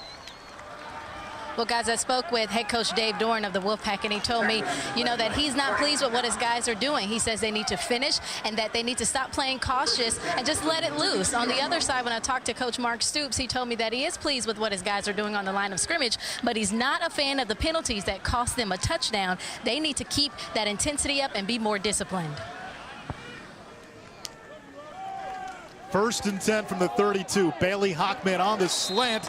And a drop pass by Emezi, normally a sure-handed wide receiver. Well, that's what I was saying about this offense. To their own detriment, it's been their approach that's been perplexing. And then you see the drop here by the sure-handed Emezi, who's been a go-to player in this offense, but again, not running the football. That's the bread and butter of this offense. So, again, the approach a little bit off kilter for me. Again to the air. And Hockman finds a soft spot in the zone and completes to Carter to midfield. How much of tempering that run game has to do with Kentucky's defense? Well, I think it's probably considerable, but you at least got to attempt, right? And they're going to run it to the perimeter here. Ricky Person picks up a couple, and you brought this point up in the first half. NC State had trouble stringing together positive plays in the first 30 minutes. Yeah, and it's good to see two back-to-back there, one pass, one run. But you're right, they haven't been able to get into any type of rhythm, and a lot of that is because Kentucky maintained possession of the ball throughout the first half.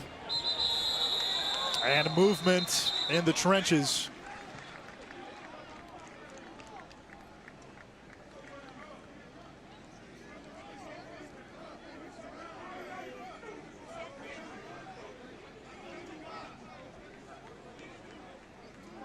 The question's going to be, Anish, did the jump on behalf of the Kentucky defender cause the false start in the offensive line for NC State? Offside. Defense, number 92. He came into the neutral zone, causing an offensive player to react. That's a 5-yard penalty. Second down. Phil Hoskins, the senior from Toledo. He's a sixth-year senior, and he has said on the record he is considering going on the Van Wilder program and coming back for a 7th. Boy, I'd love to have an extra year of eligibility. Zonovan Knight with a first down and then some. And a good-looking opening drive for NC State to begin this third quarter.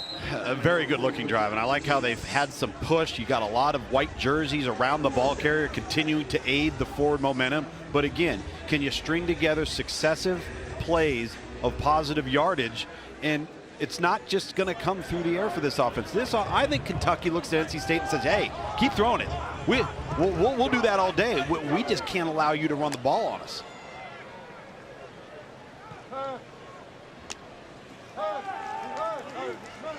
Hockman will throw. And off the hands, Carter was wide open. He missed him. Well, he missed him high and to the right, and I think it's because of the underneath defender that Kentucky had in the flat that was in a direct line of sight of the throw. You see that right there to the bottom of the screen. So he has to throw it up and to the right. You see 15 right there in the secondary, and that was a big problem for the throw for Bailey Hockman.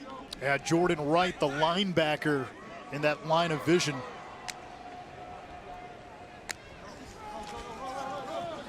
To the ground on second down. Knight with an opening, and he's got 9 yards. Yet an offensive lineman throwing his body to clear some space. Yeah, see, this is their game. Outside stretch zone, all right? Getting the lineman to work up to the second level. A lot of bodies being thrown around in each right. Joe Sculthorpe, straight nosedive, and there's a first down.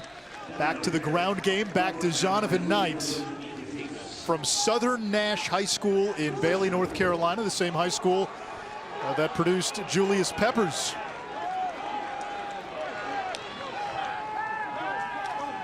Hockman pumps, has time, double pumps, now checks down. Amezi out of the ambush and able to pick up positive yards. Boy, Mezzi bailed them out right here. This could have been a huge negative play. Officials timeout for an injured defensive player. Officials timeout. There's an injured Wildcat.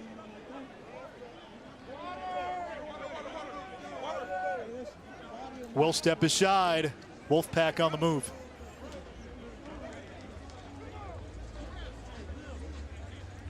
I think it's Phil Hoskins had to come out of the game. The big 6'5" defensive tackle with a 7-foot wingspan.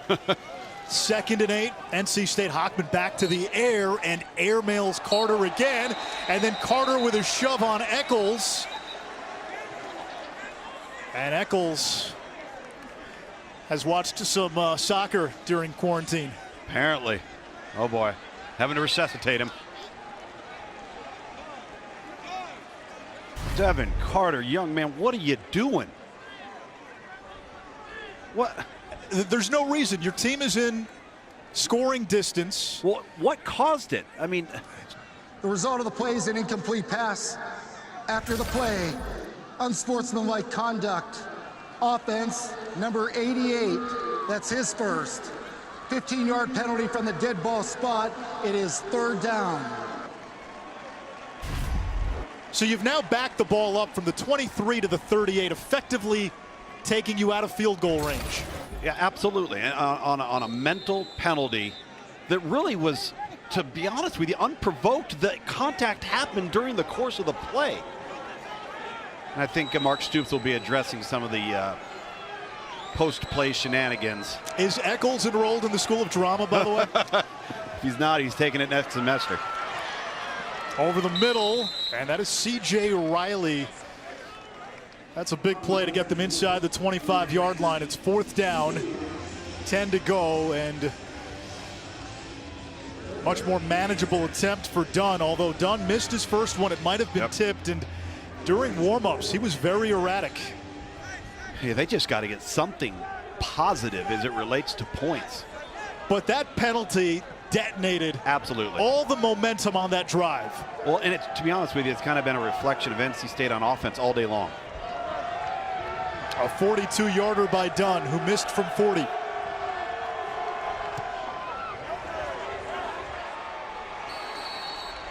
And he missed that one. So whatever was going on in warm-ups with what is usually a pretty reliable kicker has carried over into the game.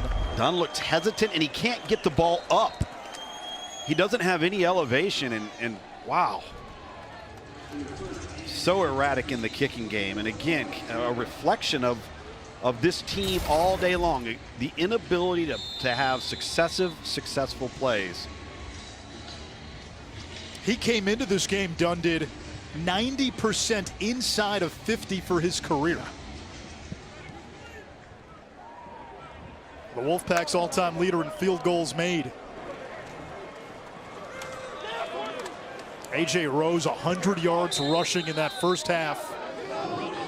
He and Chris Rodriguez went for over 100 last time out against South Carolina at the beginning of December.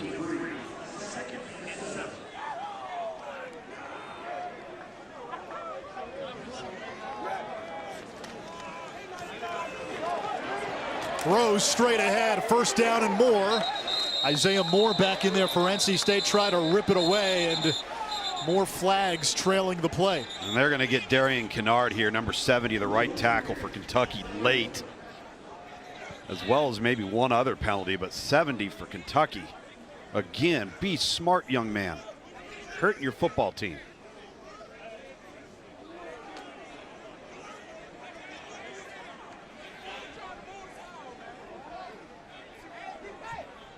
Temper starting to flare.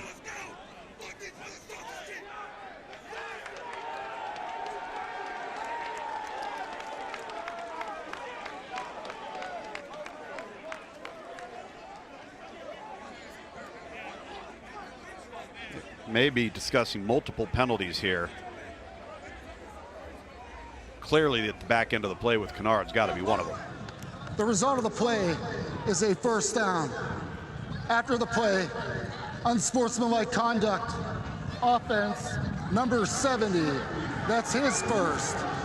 15-yard penalty from the dead ball spot, and it's 1st and 10. What took so long to determine that? It was a pretty easy call, but you just see the block in the back of the NC State defender, and that's Isaiah Moore, who missed most of the first half with an injury. Middle linebacker from already a depleted position for NC State. The only silver lining there for Kentucky, it was a dead ball penalty. Right. So the play counts. You're just pushed back in terms of yardage. It's still 1st and 10. Chris Rodriguez bouncing it to the outside and falls forward like he usually does. A gain of 2. Rodriguez must feel fresh because he's splitting time with A.J. Rose, and Cavassier Smoke gets in there. Yep. In high school, he had a game where he carried the ball 51 times and ran for almost 400 yards. In a game. With 12-minute quarters. That's right. Wilson, a low throw, and it's brought in by Epps. Have you ever thrown it 51 times in a game? Yeah. Sure. Yeah, I mean, that part of it ain't as physical as the 51 touches. What was the final score? I can't even remember. It was so long ago. I'm old, Anish. 3rd and 2, Kentucky. Let's see if they can rely on this big blue wall, that O-line up front one more time.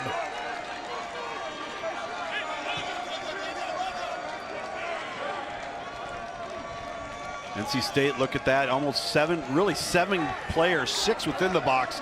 A 7th as an overhang defender up at the top. Only 5 blockers. And a flag with the play clock hitting 0. Prior to the snap and prior to the expiration of the play clock, Kentucky calls their first timeout of the half. Kentucky avoiding the delay of game. 3rd and 2, Wildcats on the other side.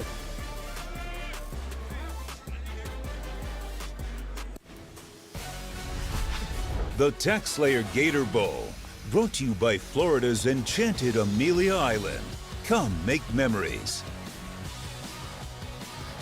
Some of the accomplishments for this Kentucky senior class, a 19-man class 2 years ago, helping Kentucky to a 10-win season and winning SEC record, first time since '77. Snapped a 31-game losing streak to Florida. Won at Tennessee for the first time since '84. 5 wins against ranked teams, and today seeking a third bowl victory. Terry Wilson, the quarterback, got hurt last year, but he's a big part of the accomplishments of that 19-man group. No question. And really, you got to credit former coordinator Eddie Gran, Darren Hinshaw, for their influence on those teams. Rodriguez taken down in the backfield by Baker Williams, and that is no small thing. Rodriguez had 100-plus carries consecutively without negative yardage. That's twice today NC State's gotten him for a TFL. Yeah, no question. And you can tell NC State's to the point now where they're saying Kentucky just can't throw it. So we're just going to line up in the box, and we're going to dare them to go downfield on us. Max Duffy, 27-year-old Australian. Watch for 31 in white. Vi Jones, 3 blocked kicks this year. And Duffy, the Ray Guy Award winner from last year, sends it to Thayer Thomas. Fair catch made inside the 25. All right, Monday, January 11th, a week from this Monday, it's the national championship. Bama and Ohio State, they met in the semifinals in the first year of the college football playoff.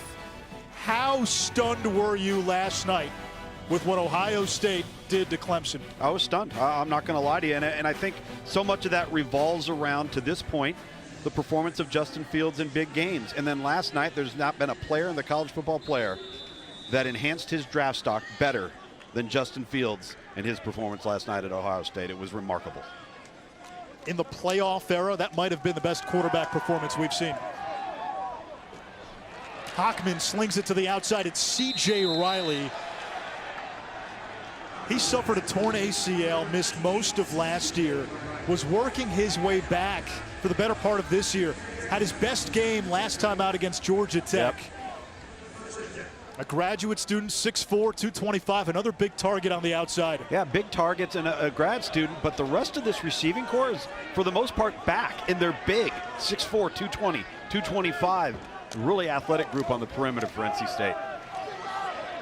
Bam Knight searching for running room, and then stood up by Jamin Davis, Kentucky's leading tackler. Officials and there is a man down. For an injured offensive player. Justin Witt, who splits time at right tackle with Bryson Spees. Wait. NC State really only plays 6 on that O-line, and right tackle is the one area where you see backups. It's Spees or Witt, and that's Witt, who is down for Dave Doran's team.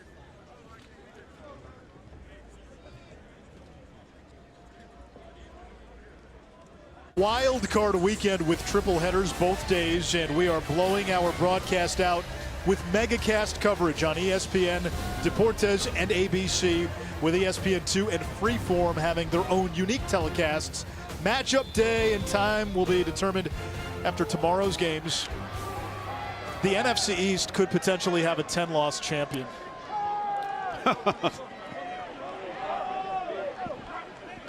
Low throw to the sideline, scooped up Porter Rooks.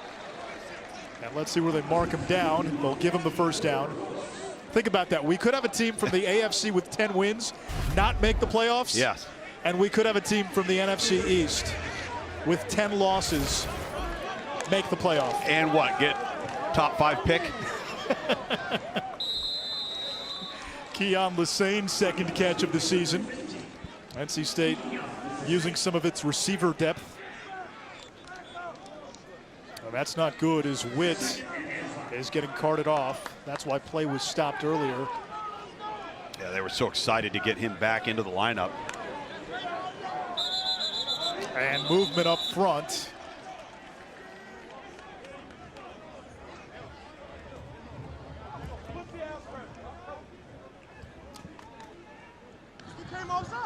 Ball start. Offense number 71. 5-yard penalty, second down. Sculthorpe, the all-conference left guard, Bryson Spees has checked in at right tackle, 56. So he'll come in for Witt, and that's not nothing new. Those two split time out there. Yeah, they're perfectly comfortable in that offensive line matchup. They've had, gosh, a ton of different combinations throughout the year. Again, another established area of depth for NC State on offense. Ekwonu, their best offensive lineman at left tackle, began the year at left guard. There's Zonovan Knight, upended, withstands the contact, and gets back to the line of scrimmage, third down. Yeah, that man right there, number 14, Carrington Valentine, the true freshman, having to start at corner. Offside. Defense, number 96, lined up in the neutral zone. 5-yard penalty, second down. Getting a little sloppy in this second half, Isaiah Gibson, the guilty party for Kentucky. Yeah, Mark Stoops mentioned that to Larisha coming out of the locker room. He's just tired of the silly penalties. Got to play cleaner football. Going back to Carrington there, 14, the corner, really responsible for blowing up that screen on the last play.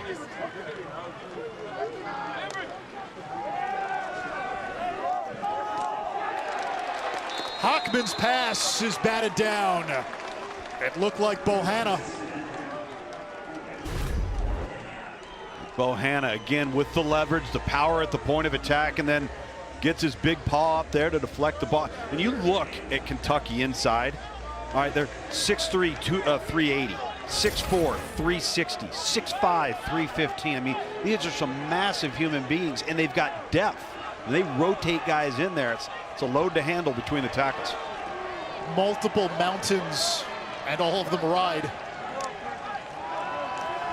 3rd and 5. Hockman has an open receiver.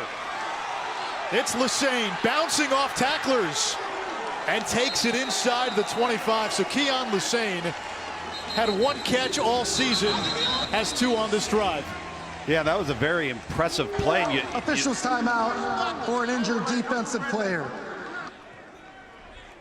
That might be some friendly fire. If you look at the end of this play, that's Brandon Eccles, who's made some plays today. He's also had some penalties against him, but he's trying to strip Lesane down the field as he's chasing him in the open field. You're going to see him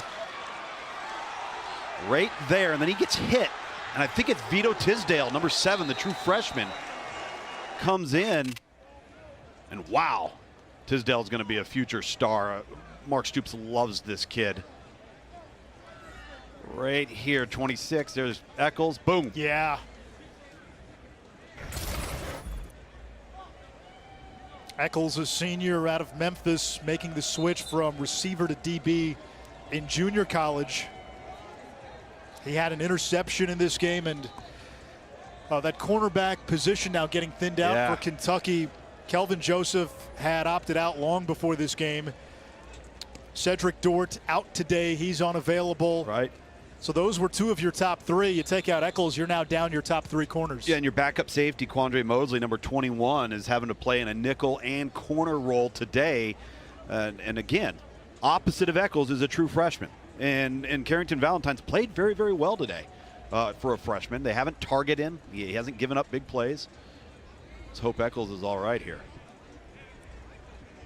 And one of the areas of concern for Mark Stoops and Brad White, the defensive coordinator at Kentucky, was the size of these NC State wide receivers on the outside. They said NC State will throw out 50-50 balls, but with those Wolfpack wideouts, they're not true 50-50 balls. Kentucky's been so good on the back end this season, but now you're losing some of those key pieces. Yeah, and guys that have played a lot. I mean, that's the thing. Yeah. And Eccles is not feeling well. Now you hope that young man is okay. 5'11" senior. When you saw the shot that he took, you know, kind of reminiscent a little bit last night of the shot Justin Fields took, and the pain that comes along with it. Oh.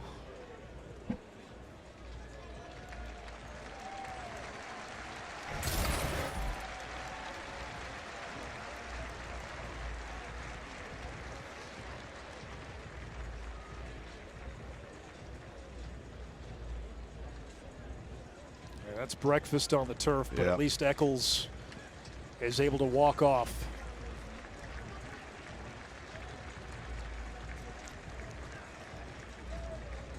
Again, Vito Tisdale, number 7, who we haven't spoken much of today, but leading into this game, again, just a true freshman. They're really high on this guy, and you see how active he is.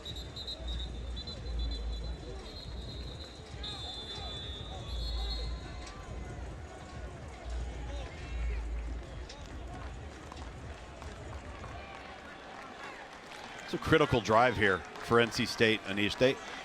We've spoke of it multiple times, of their inability to take some success and capitalize on it, particularly in the red area when they've had limited opportunities. Last time from the 23, this is where Devin Carter got the unsportsmanlike penalty.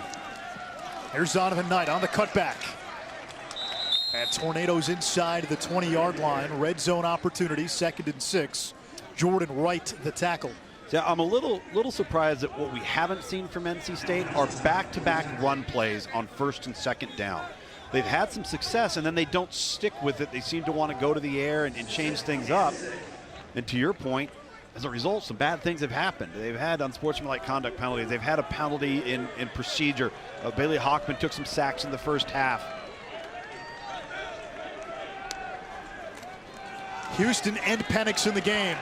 Penix with a lead block, and Jordan Houston a yard and a half shy of the marker. 3rd down. 3rd down, but 4 down territory. I think with the result of that play, you're to the point now where the way Kentucky plays on offense, their ability to run the ball, you have to get a touchdown here on this drive. Also, Chris Dunn has not looked good in the kicking game. It was bad in warm-ups. It's carried over to the game. He's 0 for 2. Correct.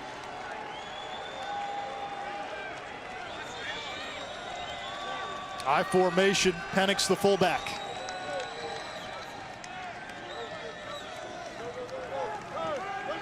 Hockman will throw. Out of the backfield, it's Houston.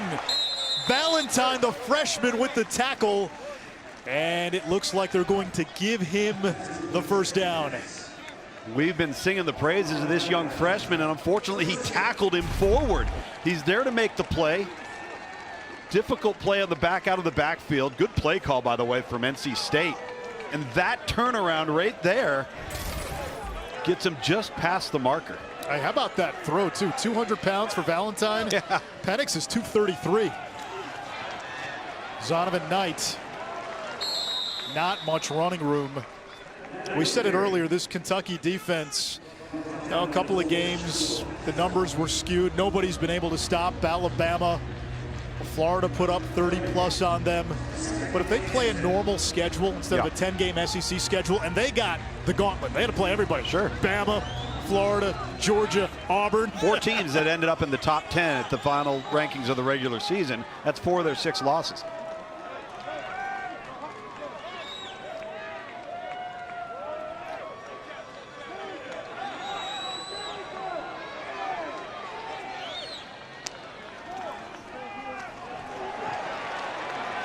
Zonovan Knight breaking the first tackle and fights his way inside the 10, 3rd down.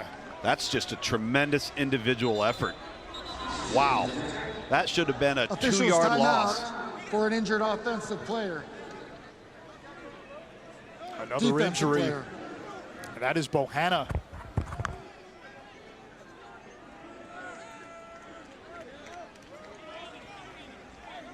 We saw Phil Hoskins on that D-line go down earlier.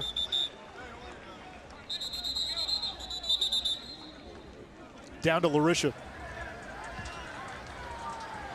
Brandon Eccles is currently being evaluated by Kentucky personnel, but I'm told they are checking his ribs right now. There's no designation on his status to return.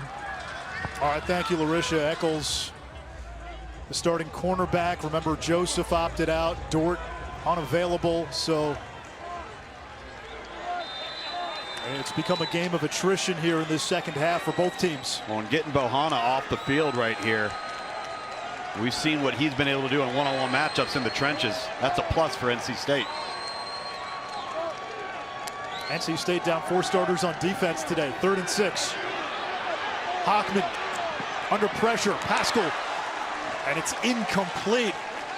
Looked like he had a window there for Zonovan Knight, but Josh Paschal closing quick in the backfield. Yeah, you worry with Bailey Hockman here. I mean, you're left-handed, you're rolling to your left, that's fine, but he's not a rocket arm guy that you're going to want to throw back across your body. That ball probably could have been caught, but a dangerous throw nonetheless, and I think Bam Knight knows it. And I understand the decision here. Yep, I do too. Dunn has inspired a no confidence today. Dave Doran will roll the dice. Almost left with no choice. You've got a big matchup to the top. Big body guy on the true freshman. NC State calls their first timeout of the half. 30-second timeout. Timeout NC State. If you are just joining us, Christopher Dunn, who has been one of the top kickers in the ACC, honorable mention all conference, really struggled in warm-ups today and 0 for 2 in the game. You know what? The kicking game and the importance of it, it can get glossed over. And then, you know, we had a couple of this year, Anish, where you're sitting there saying if you make that field goal, you attempt the field goal early in the game, and then you look at the back end score and it's a 2-point difference. This is a confidence thing, I think, for Dave Doran, more so than it is for Christopher Dunn. 3 receivers to the boundary. Angeli, number 6, a big target down here. Hockman under pressure, eluding the pursuit, throws on the run, end zone, and it's caught. C.J. Riley brings it in.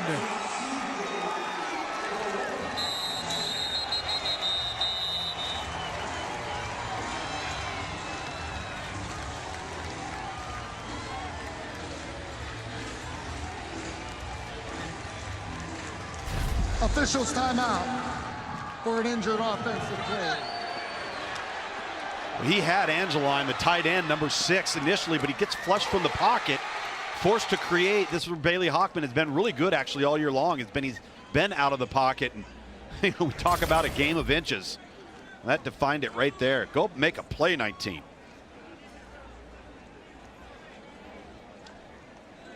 Another injured Wolfpack player in the back of the end zone.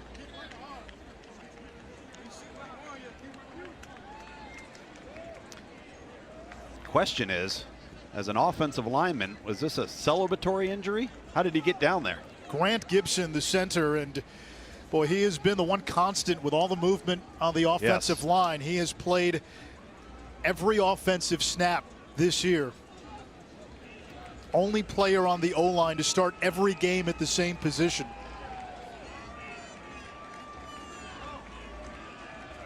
Yeah, this has to be a celebratory injury, because on a pass play that was caught in the back of the end zone. Yep, right there. Looks like he landed awkwardly. Shoot. You just hate to see that. And that might be the one guy on this O-line you cannot afford to lose. Dave Doran and Tim Beck, the OC, attending to Gibson. It's taken some of the wind out of this NC State touchdown. NC State gets on the board, but in the ensuing touchdown celebration, center Grant Gibson landed awkwardly after jumping straight up in the air. He has to be helped off. He has played every offensive snap this season. Ethan Lane is a true freshman and is listed as the backup center. NC State hasn't needed one this season. They're not deep on the offensive line. We already saw Justin Witt, the right tackle, go out, but he and Bryson Spees have split time. This is a huge loss. Well, it's a huge loss for a couple of reasons. You mentioned the backup being a freshman, and he's also light, all right? He's not even a 290-pounder. So now you're going to have a true freshman in there. You're going to be a shotgun-based offense predominantly. So you got to be concerned maybe about the consistency of the snaps. And then on top of it, the calls at the line of scrimmage, pass protection calls, the responsibility and the communication is going to be critical for the rest of this game.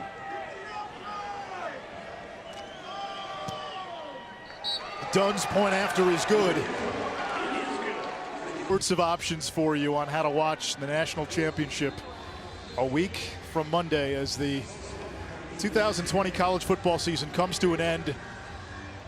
We sit here, I think there's a lot of gratitude because I would say as far back as late July, we weren't sure we would have football in the fall. Or how we were going to do it if we did. Here we are, Tom Lugan, Bill Nye in our Charlotte studios. Larisha Harris in Jacksonville, and you talk to coaches from all over the country, across all programs.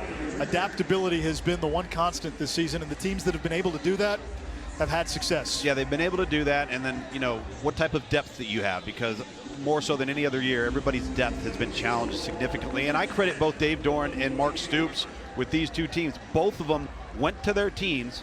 Both coaches prepared their administrations for not playing in a bowl game. Went to the team and said, guys, what do you want to do? And every one of them to a man said, hey, coach, we're playing. We got to finish this thing out. There's unfinished business for us. There's a lot to be proud of between these two teams, and I know the coaches are awfully proud of them as well. Cavassier Smoke met by Isaiah Moore. Mark Stoops told us this season has been brutally hard, and it's not just the backdrop of what everybody else has been dealing with. A beloved teammate, Chris Oates, in May, diagnosed with a serious medical condition undisclosed by the school. They don't know if he'll ever play football again. Right. They've rotated his 22 jersey throughout the season. And then in November, John Schlarman, the offensive line coach, the architect of the Big Blue Wall, Kentucky's O-line, a big part of establishing the current culture, lost his 2-year battle with cancer. That weighed on the team. But, like you said, Mark Stoops asked his team, hey, do you guys want to play? Because I understand if you don't. Right. He said it was almost unanimous. Yes. Yeah. I just, there's a lot to be said for the culture of this program, the type of kids. We take a look here at the late John Schlarman, his final game with his crew, and that bond and that relationship between an offensive line coach and their group is special. It's unique. Chris Oates getting the game ball after the Mississippi State game.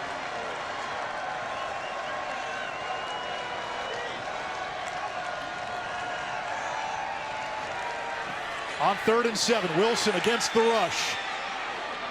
NC State brought the nickel blitz, and Wilson able to convert a first down catch made.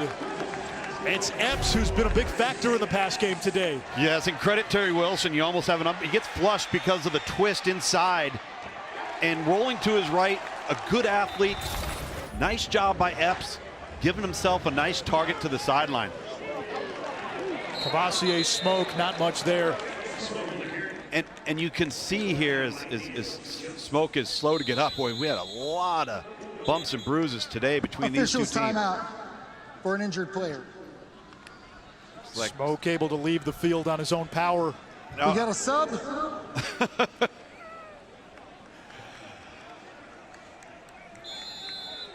While they try to find his sub, you can't make it to the College Football Championship in Miami. We understand. Join us virtually for the CFP Championship all-access experience featuring exclusive content and the chance to win prizes. Register today at collegefootballplayoff.com/all-access. On 2nd and 10, Wilson will tuck and run. He has the most rush yards of any Kentucky quarterback, and you know what? The fact that he's still playing tells you, because Mark Stoops said, I'd like to get all three guys in, Joey Gatewood and Bo Allen, but Terry's a senior. And if he's the guy, and if he's going to lead us, and if he's playing well enough for us to win, this is his game. Yeah, he's going to stay in the game, and he has to this point. Has he done anything spectacular? No. Has he done something catastrophic? No. They've had a healthy run game, and I think that's really allowed him to play relaxed. You see NC State, they're going to the point now. Not sure as the quarter runs out. You see NC State rushing 3, dropping 8. And a penalty as time expires at the end of the 3rd. It's been the story of this 3rd quarter. A lot of jawing, and it looks like almost a... So Drake Jackson, the center, guys, decided to throw the ball down on the ground as the clock was winding down to end the 3rd quarter. Good job by the officials. Yep. Savion Jackson, number 90, though, Anish. More here we flags go. coming. And listen, the last thing you want right now is this to turn into Mississippi State Tulsa. The officials got in there. It looked like something was about to erupt. Both coaches need to use this quarter break to tell their teams what? Say that, excuse me, talking to our producer there. Both teams, when they go back to the sideline, the coaches are telling their teams in this quarter break what? Temper the enthusiasm. Use it with your pads. Let your actions win the game. Don't get your mouth involved and be a detriment to your football team. Settle down, settle in. It's a long quarter to go. Hey, listen, has this thing been physical? Absolutely. Have there been tough hits? Have there been guys going down? Has there been John? Absolutely. Talk with your pads. They've got a lot to discuss here at the end of the third quarter here with what happened in Kentucky's offensive line and the defensive front for NC State and how they responded to it. You've already had some unsportsmanlikes in this game, so you have to worry about multiple and having ejections. Yes, no question about it. Snap infraction by the offense, number 65. That's a 5-yard penalty and occurred as a dead ball foul with 3 seconds remaining on the clock. After the play, unsportsmanlike conduct, Kentucky, number 81. That's his first. Unsportsmanlike conduct, NC State, number 45. That's his first. Those fouls offset at the dead ball spot. Third down. So Davin Van and Isaiah Epps. Epps for Kentucky, Van for NC State.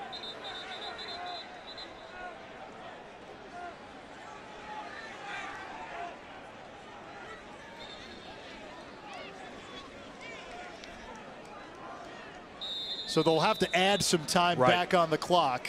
This is the end of the third quarter. I thought I heard initially they said it happened with 3 seconds. The third quarter comes to an end. Chaos in Jacksonville. It's getting chippy. It's getting physical. It's a one-score game. We should have a fun finish. Anish Shroff, Tom Lugan, Bill Larisha Harris. Start of the fourth quarter. This is how the third ended. Drake Jackson, the center, spins the ball. It's picked up by Savion Jackson for NC State. And then he and DeMarcus Harris of Kentucky, 86 in blue, get into it. It looked like somebody said something. We'll go back to it. Then there was a little confusion on the far end with the teams continuing the jawing. 3rd and 11, Upshaw, the tight end, tackled after a gain of just a yard. So 4th down for Kentucky. And here's the tail end of the play on the far side of the field. Now Terry Wilson getting into it after getting a shove from Davin Van. And we've seen versions of this for the better part of 3 quarters. Well, and it doesn't happen if Drake Jackson doesn't just throw the ball down on the ground, and that's what got Mark Stoops all worked up. Going back to that 3rd and 11, that right there is a reflection of Kentucky's passing game all year. You have nowhere to go downfield with the football. Great punt by Duffy, and it's going to pin NC State inside of the 5. Today's clutch delivery is brought to you by Chipotle. How NC State got on the board. Hockman on 4th down. Yeah, Hockman just making a couple of plays, gets out of the pocket. I mean, look at that. Wow. It just drops it in the bucket. And now all of a sudden there's a little enthusiasm, a little energy for NC State. Sculthorpe now coming in at center. Normally your starting left guard, as Grant Gibson goes down in the last series. And Person gets the carry. And this is the right move, Anish, because you got to have a veteran in there. You got to have somebody that can understand the calls, that you can trust with the ball getting back to the quarterback. If you're NC State, you've got some momentum because of the score. You've had a stop now on defense. I think Kentucky's lack of passing game is really starting to catch up with them. Let's see if NC State can mount a drive. So they've reshuffled their offensive line. Derek Eason Also in the game now, number 53, a redshirt sophomore out of Norfolk. Hockman's got Thayer Thomas. He'll be close. It's third down.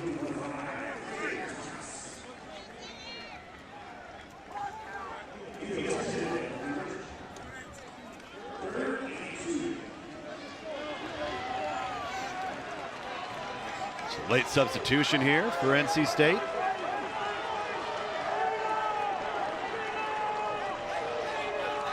Heavy package. Yep. NC State subs got to give that opportunity to Kentucky to sub as well. This has been their play action formation for NC State and decide to run it here. Person got away from Pascal and just got back to the line of scrimmage, and now after that punt by Duffy, NC State 3 and out. Kentucky may get a short field. Yeah, and another reason why personnel grouping and substitution is so critical. You know, if you're light there in the box, you're going to be at a disadvantage. Kentucky able to substitute, get their heavy personnel within the box, make the stop, and to your point, now field position becomes big.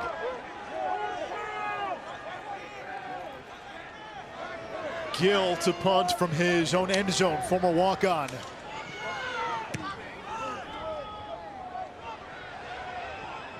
Ali, a fair catch inside the 40-yard line. Good punt by Trenton Gill, 49 yards.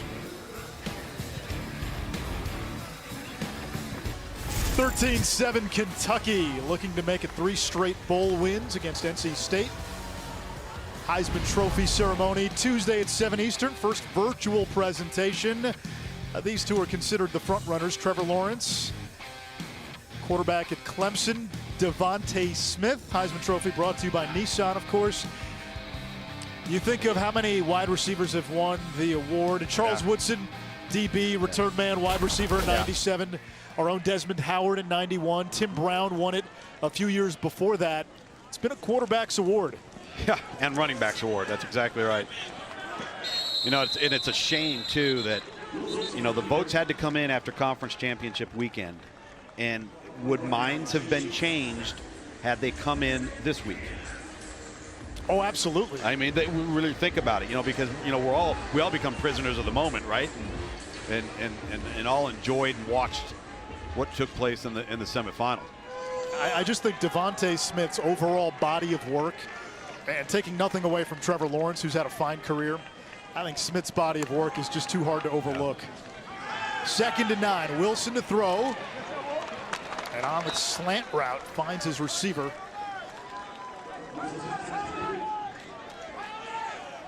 And this is where Kentucky, if you're NC State, you know, we got another NC State guy going down. Officials timeout for an injured player. Same battle. NC State's thin at cornerback too. Yeah. Really down to 3 guys today. Down to 3 guys, and you know, you lose Malik Dunlap, goes into the transfer portal. Aiden White's really your dime nickel now, and you're having to move guys around. So a lot of shuffling of personnel for NC State on both sides of the ball today. 3rd and 1 after the catch by Bryce Oliver. Rodriguez, the battering ram in the backfield. And CJ Clark jumped on the NC State side. Was he drawn off? Offside with contact. Defense number 52. 5-yard penalty results in a first down. That is, by my count, 4 offside penalties on NC State. Yeah, 3 of them occurred in the first half. Dave Doran telling his football team, be disciplined. You're lined up right over the football. And credit Terry Wilson, you got some hard count, get some free yardage there. CJ Clark starting in place of Aleem McNeil, who's entering the draft. He opted out of the game. There's Rodriguez inside the 45.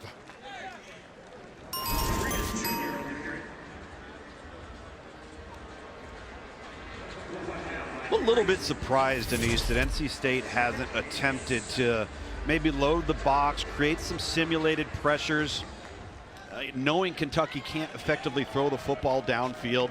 Maybe try and force Terry Wilson into an error based off of what he sees.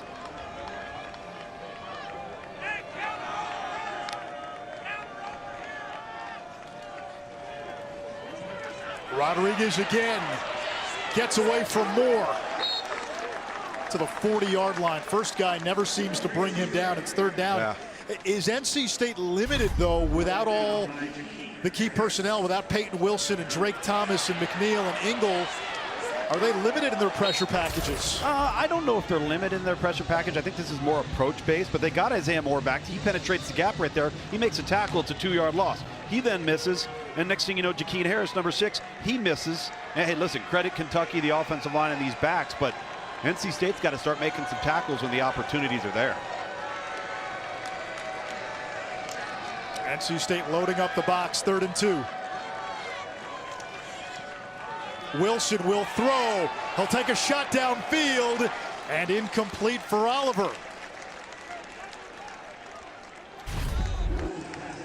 Now you get the one-on-one look that you want, but what do you got to do? You got to, number one, give him a chance to catch the ball and keep the ball in bounds.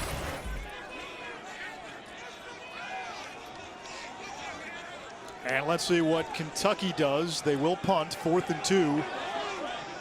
That was one where NC State was daring Kentucky. Absolutely, and I would continue to dare them. If that's what you're going to get in a one-on-one situation with an uncatchable ball, keep doing it, NC State. Duffy's last punt landed inside the 5.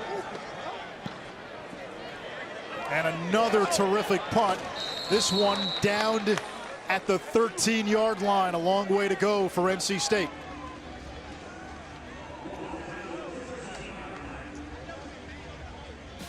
NC State fans have cracked open a few old toughies throughout the course of the season. A lot of late cardiac-type games.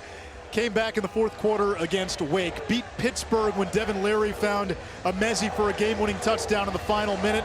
Lost to Miami on a long field goal late in the 4th quarter. Beat Liberty on a blocked field goal, and beat Syracuse when the Orange thought you could spike the ball on 4th down. Bailey Hockman to throw from his own 13-yard line. Downfield into coverage, intercepted by Yusuf Corker.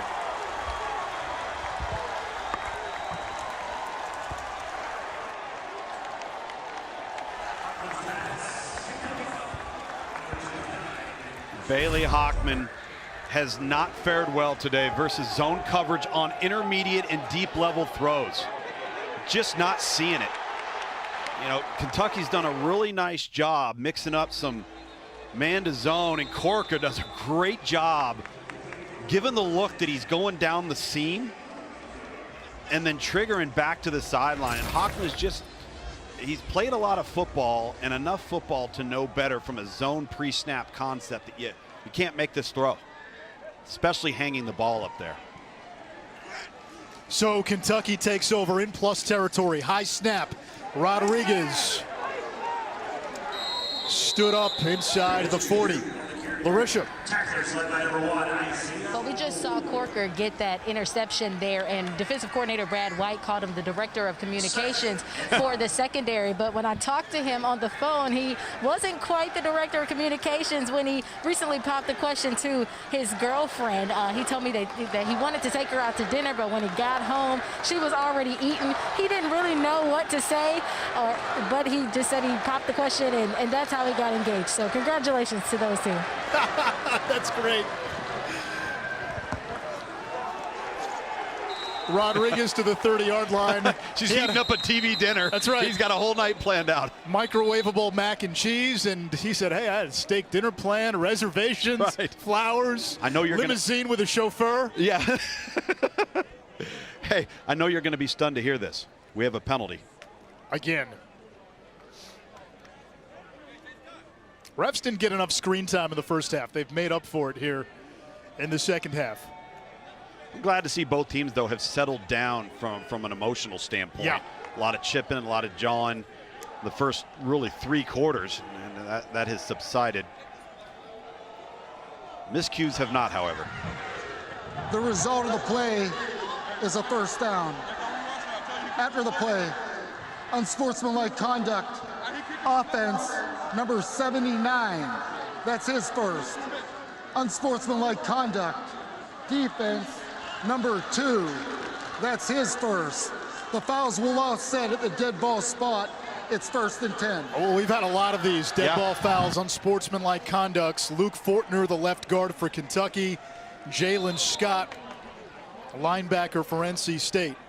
I think Jalen's frustrated. You see Mark Stoops continuing to engage with the officials as he normally does. But again, Jalen Scott has struggled. He's frustrated today.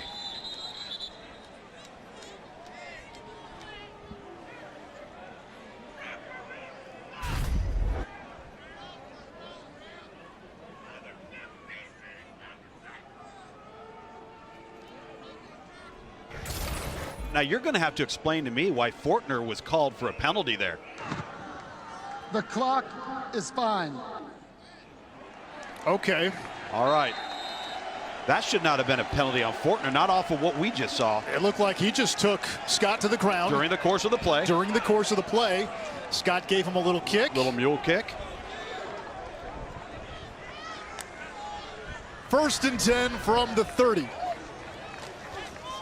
NC State was looking for something there. Instead, it's Rose. He's had a big game. Still going. Stiff arm. Out of bounds inside the 5. 27 more yards for A.J. Rose. 11 carries, 147 on the ground. Again, catching NC State off guard a little bit. NC State thought Kentucky was moving with another procedure penalty, and they're not ready to start the play. But what's the reoccurring theme, Anish? These backs break tackles. They fall forward. They have great contact balance. And it's all of them. It's the whole group. Just think about Kentucky. To play the way that they have played all year long in the passing game, all right, and to even be functional and competitive, it's a testament to their defensive personnel and obviously their run game. Quentin Wilson comes in at center. Drake Jackson's helmet came off. Calls their second timeout of the half. 30-second timeout. And we get a timeout, so that allows Jackson to come back into the game. The last 2 bowl games, and they're on ESPN and the app later today. Oregon, Iowa State in the PlayStation Fiesta Bowl. All those guys get a PlayStation 5. Yeah. Those are not easy to come by in this day and age. And then Texas A&M and North Carolina, 8 p.m. in the Capital One Orange Bowl. Get to see Sam Howell and UNC. A&M, I wonder what the Aggie fan feels like today after watching the semifinals yesterday. Well, just get on the internet. They'll tell you.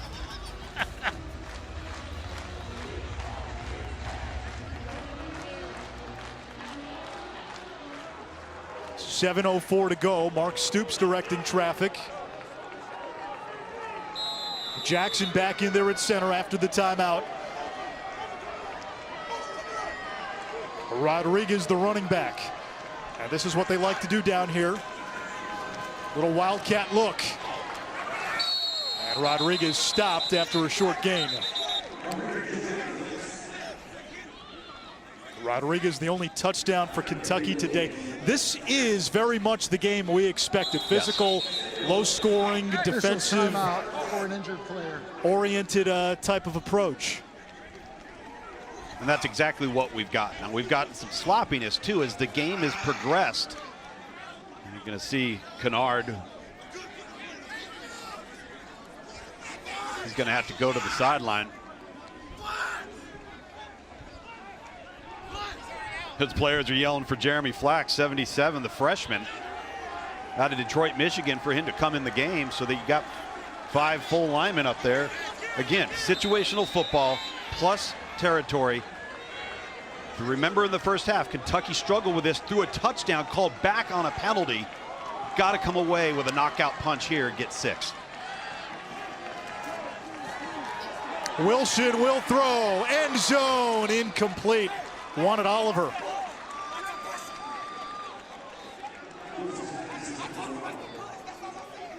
And that's really the exact same throw that Terry Wilson had made for the touchdown call back in the first half. A little bit more air, just so you give Oliver an opportunity to truly adjust it and maybe elevate and extend above his head.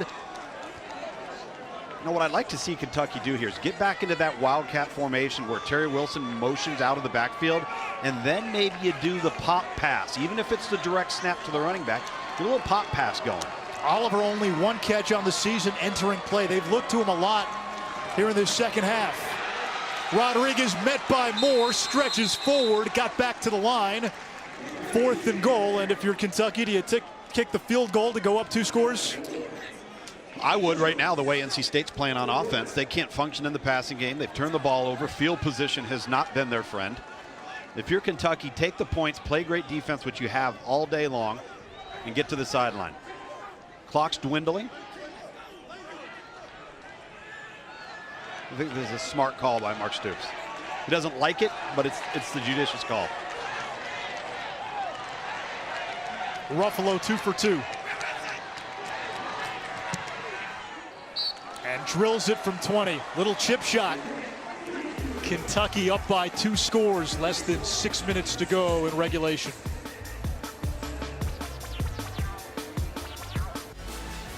(16-7) Kentucky. 5:45 to go in the 4th. Our first star-studded NBA Wednesday doubleheader of the year on ESPN and the app. Jason Tatum and the Celtics will take on reigning Eastern Conference champion Miami at 7:30. And then Kawhi, Paul George, and the Clippers, some unfinished business after last year's exit, will take on Steph and the Warriors.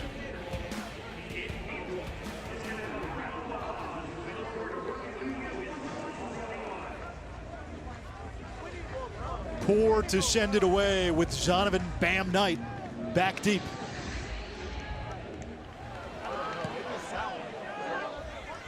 And Knight won't get a chance. They have not been kicking to him. It's Houston instead to the 33. Down to Larisha Harris. Oh, hang on. Well, hang NC on. State center.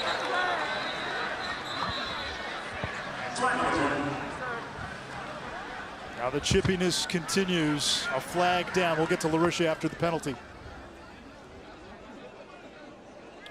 Now they just threw an extra flag on top of the original flags for what looks to be a mouthy UK defender or cover team's player.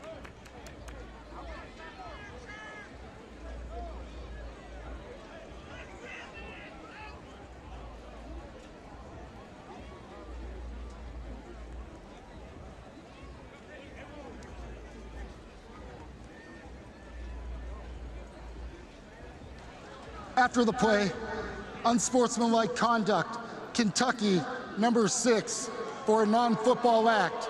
That's his first. Also, unsportsmanlike conduct, Kentucky, number 25, for taunting. That's his first.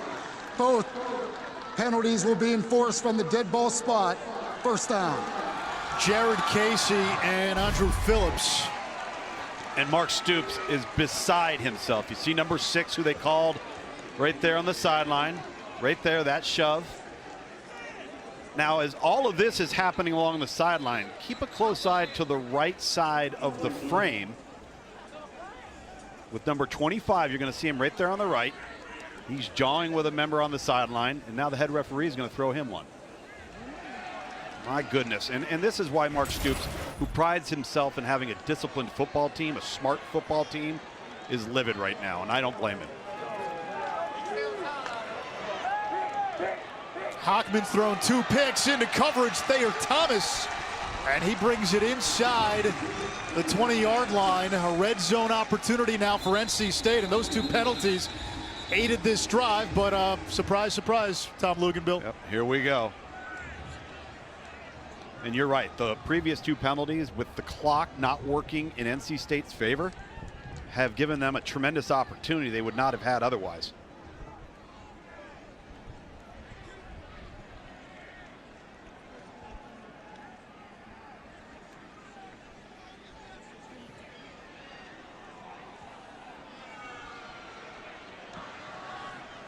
Personal foul, roughing the passer, defense, number 95, for a low hit on the quarterback.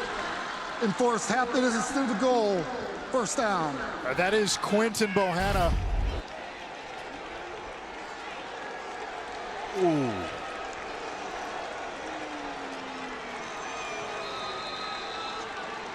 That's a dangerous penalty on behalf of Bohanna. Good to see Hockman pop right up, and a tremendous catch by Thayer Thomas. 1st and goal after the penalty. Hockman chased by Bohanna, rather Hoskins, who gets the sack, and Hockman is saying it was a face mask. I did see his head get jerked down. The question is, was it at the rim of the collar? Well, that's a face mask. That is a He's clear face correct. mask.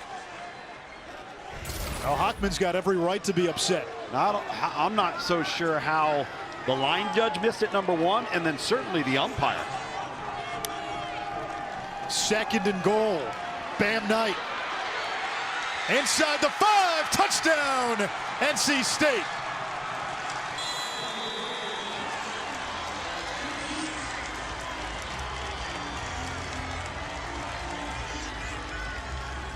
Six consecutive games with a rushing touchdown for Knight. Really well executed at the point of attack. Best executed run game play on the wide zone stretch for NC State all day long. We showed you the graphic earlier in the quarter. These 4th quarter comebacks, nothing new for NC State. Certainly not.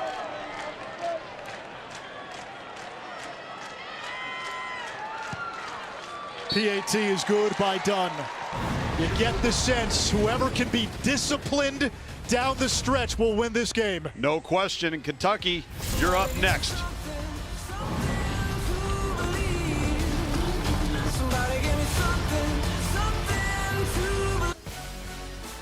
A 2-point game here in the final 5 minutes of the Taxslayer Gator Bowl. Kentucky seeking a 3rd straight bowl win. North Carolina State looking to make it 3 9-win seasons in 4 years. Fans, check out the ESPN app for the Capital One postgame immediately following this game. And Shroff, Tom Luganbill, Larisha Harris with you. Happy New Year. This game's been chippy. It's gotten ugly at times, especially in the second half. We've had a ton of unsportsmanlike penalties, a lot of dead ball fouls. I said it before we went to break. Who can be disciplined here in these last 4 minutes and 46 seconds? Absolutely. Who's not going to make the mental error? Not the physical penalty, the mental penalty. Larisha. Well, guys, as you were saying, a lot of the coaches over here are expressing their frustration with those penalties. And I saw a lot of the coaches telling their guys, those penalties are on us. We have to stop putting them in better situations. But what we need to do is accept what we've done already and now just focus on finishing this game. The last NC State scoring drive was aided by Kentucky penalties. A late hit, unsportsmanlike. Right. NC State had a drive earlier in this game. They're in striking distance. Got a 15-yard penalty for unsportsmanlike that drove them away from a scoring opportunity. Yeah, and you already see a pretty heavily penalized program all year long, but today, wow. A.J. Rose, he's been the offensive star for Kentucky, not much.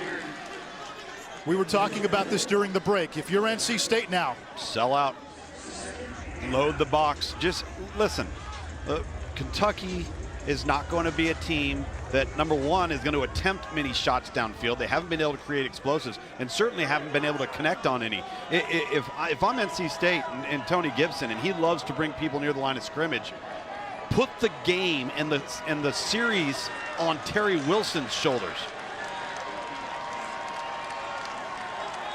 the senior quarterback out of Oklahoma City, sending Rigg in motion. Wilson will throw. Floats it too far for Rigg. And it's 3rd and 9. Had Rigg open in the flat. You have to make that throw. And again, now you're 3rd and 9. Not successful on your first 2 downs of the series, which just kills you when you're not able to compete in the passing game. You got the sense, too, on that last NC State drive. There was juice on the sidelines for the Wolfpack. Very much You so. saw the energy, the emotion.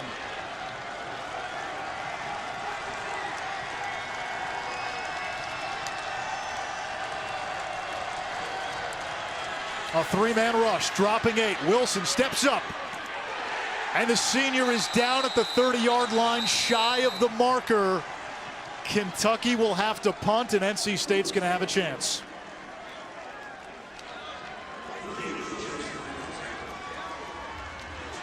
Unfortunately, that is essential.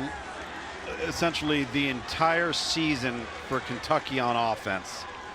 When you had to have some balance, you had to have some competence to complement your run game, you just can't come up with it. Duffy will punt. Gets it off. Thayer Thomas from the 20. Out of bounds. Not much on the return. Larisha. The center for NC State, Grant Gibson, he went down in the third. Now he's back on the sideline with his teammates, and I was told by personnel for the Wolfpack that it's early indication of a ligament damage, but he's on the sideline again with his teammates, encouraging those guys, and he's also emphasizing the fact that they need to finish. He said they're still in this game, but let's do it. Let's finish. That offensive line's a six-man rotation. You see Witt, 67 on the sideline. He left the game with an injury. Gibson has played every snap until getting hurt. He's out. Joe Sculthorpe, the left guard, an all-conference player, slides over to center. Derek Eason has checked into the game as part of that O-line unit. Bailey Hockman. Tipped and intercepted. Jamin Davis. The Kentucky defense steps up again. Third pick of the game. Well, Anish, just when you thought that man right there, Bailey Hockman, was going to have an opportunity to redeem himself here in the fourth quarter, completely telegraphs this throw. Credit Kentucky defensively all over it, eyes towards the quarterback. And then Davis, who's really had a nice day. DeAndre square there, creating the tipped ball, number 5, weak side linebacker for Kentucky. But Davis capping off what has been a very productive day by him, both run and pass defensively, with the takeaway.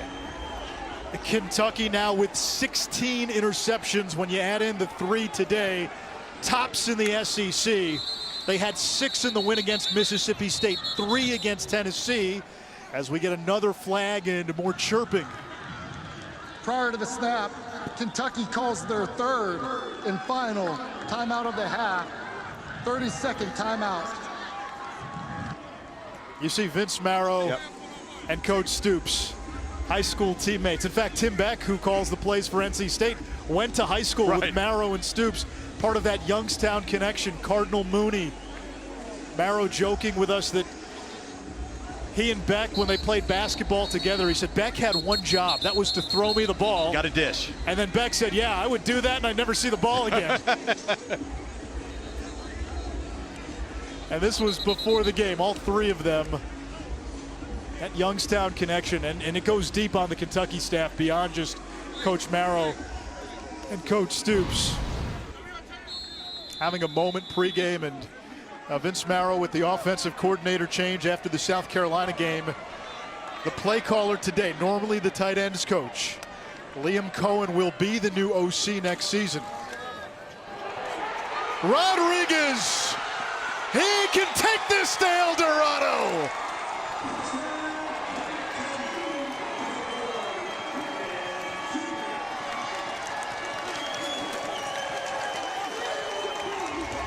Well, dance with who brung you, Anish. Run, run, and run it some more. And the same issue that plagued NC State throughout most of the second quarter was their inability to stop the run. Kentucky finding some success on the left side of that offensive line, and the linebackers for NC State just not in position to make plays and maintain gap integrity. A touchdown for Rodriguez, safe at second base as well. Yes. And the point after by Ruffalo is good. And this Kentucky defense answered the call multiple times today. 3 interceptions.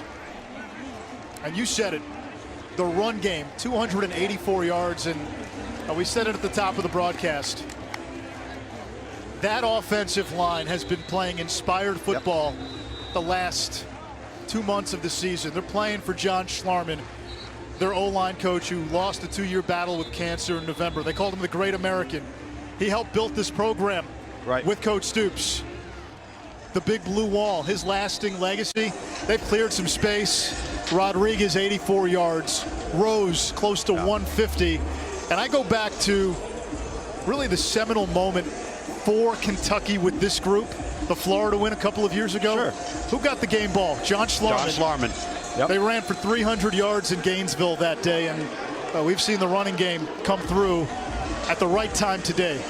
We've seen the running game come through all year long because it's had to. And Yes. it's also a reflection of how good Kentucky's been on defense when you consider how often they were on the field this year. Houston on the sky kick. Matt in the studio. Hey guys, coming up after this game, the New Year's Six continues. Oregon Pac-12 champs getting set to take on Iowa State in the PlayStation Fiesta Bowl. That coming up in just under an hour right here on ESPN. If Matt Barry didn't get out of that quick enough, he was about to get flagged for unsportsmanlike. Without question. We got penalties aplenty here on this broadcast, so we'll be more than happy to throw on Matt's way.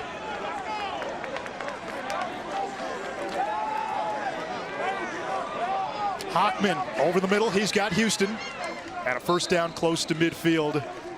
You start to look forward for NC State next year with a healthy Devin Leary and what they have coming back. Oh, they got a chance to be really good. Yeah, they do. Obviously, the lack of discipline, the penalties, the sloppiness today is really not a true indication of where they are as a football program. And you could say the same thing for Kentucky, Anish. As they're trying to mount a comeback here, Kentucky's playing it safe. They're going to let them have the underneath stuff. But Kentucky, if they find an improvement and an upgrade at quarterback, with the way their team's built inside out, up front on both sides of the ball, their ability to run the ball, they are a contender.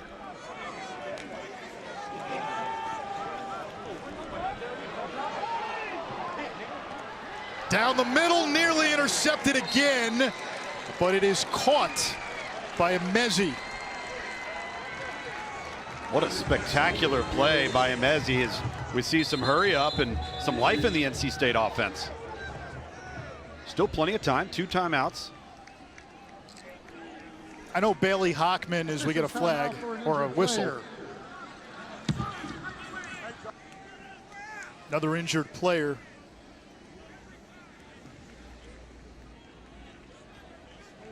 Looks like Valentine for Kentucky.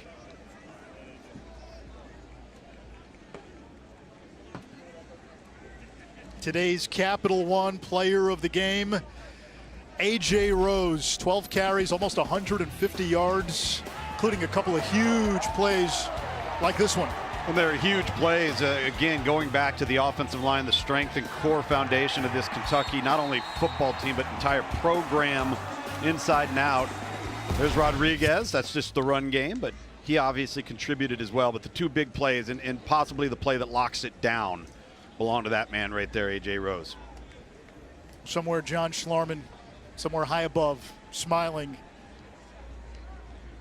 Schlarman was a 4-year starter at guard at Kentucky. His number 65 worn today by the Kentucky center, Drake Jackson. And certainly in our thoughts, especially around this time, his wife, Leanne, sons, Joseph, Matthew, and Benjamin, daughter, Evelyn. That is someone, the more you talk to the folks around Kentucky, I don't even think we can do it justice to let people know what he means to that program, what he will mean forever to that program, and what he's helped build in Lexington. Well, and then what he's left behind in terms of perseverance.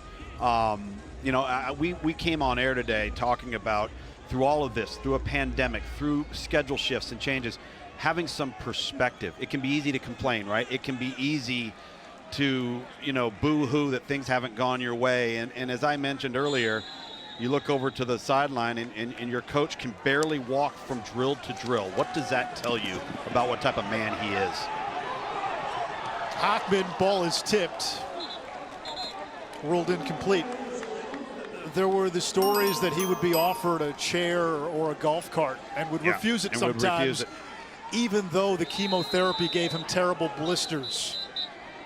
Again, you hear the stories from the coaching staff of just what it took for him to get through the day. Just the day. Forget going onto the field and having to work through 24 periods of a practice. There's a great story on Schlarman by Kyle Tucker on The Athletic. Our own Gene Wojciechowski did a tremendous piece that is incredibly moving, and you get the sense of what he meant to not just the O-line, but as we said, the foundation of this program. And there is a strong foundation in Lexington. It took some time to build for Mark Stoops, but you see what they have in the trenches. You see the toughness, the physicality. Kentucky's no longer a punchline in the SEC East. They have built something special, and there is an infrastructure there now. We've both been to Kentucky. Yes. There is an infrastructure there where they have a chance to be really good and really special. The ceiling for this football program is incredibly high. Well, it's incredibly high, and I think you look to the administration when Mark Stoops took the job. Hey, we need some things here. You really want to be competitive in football? Then we need to have some upgrades, some advances, and they've done that. They've done that in stadium enhancements. Their football operations center is as good as you're going to find in all of college football. Got a great city, and so the university has invested in Kentucky football. You could say the same thing for NC State and the advancements they've made within their program, and they've sustained success for a while now under Dave Doran. On 2nd and 20, Hockman completes. That's a future star, Porter Rooks, the freshman from Charlotte. Again, a lot of returning components for both of these ball clubs as Bailey Hockman tries to keep his team in this thing. 1st and goal, Hockman able to complete inside of the 5-yard line. Devin Carter. Still 2 timeouts.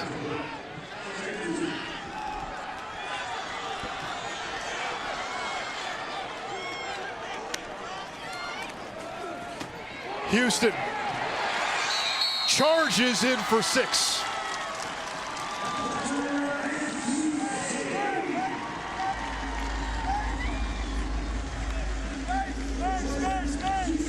An extra point and then an onside kick. This is just a great physical individual effort there by Jordan Houston, the young sophomore. He's undersized in comparison to Bam Knight and Ricky Pearson. Kind of brings a different element. Going for 1 here. 23-21, and the thing to remember, the ball has to travel at least 10 yards on an onside kick. Correct. And also important, the kicking team cannot block the receiving team within those 10 yards. Right.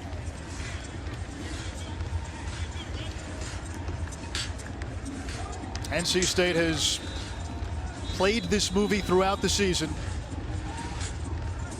Went down to the wire against Wake, Pitt, Miami, Liberty, Syracuse. Finished the season with 4 straight wins. Yep. Longest active win streak, by the way, in the ACC. A nice note from our friend Wes Durham this morning. Yes. And listen, the one thing, too, as you came into the season, if you're NC State, Dave Doran was 11-17 on the road in NC State. They won some big road games. Kind of got over that hurdle a little bit and win close games, too. NC State 0 for 2 on the onside kicks this season.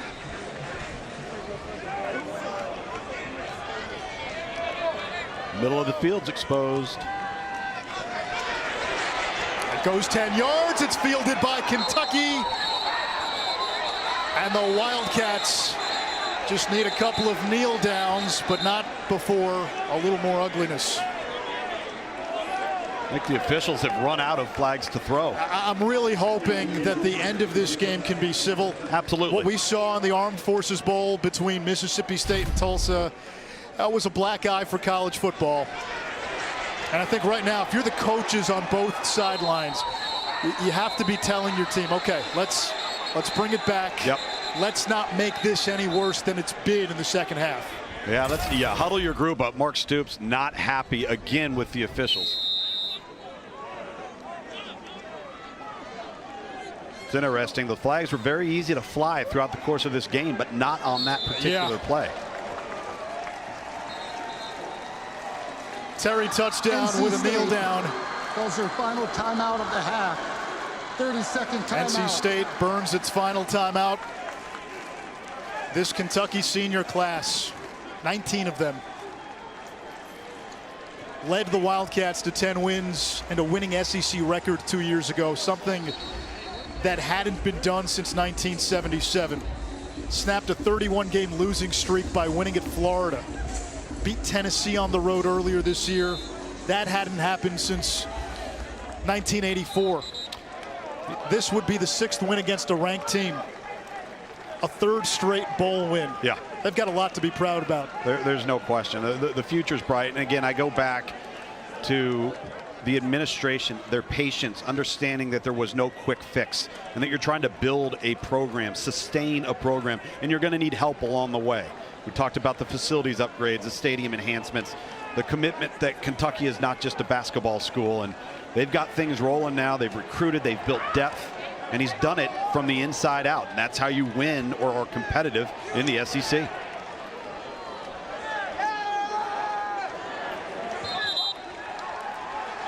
One more kneel down. A well-deserved Gatorade bath for Mark Stoops. 3 straight bowl wins.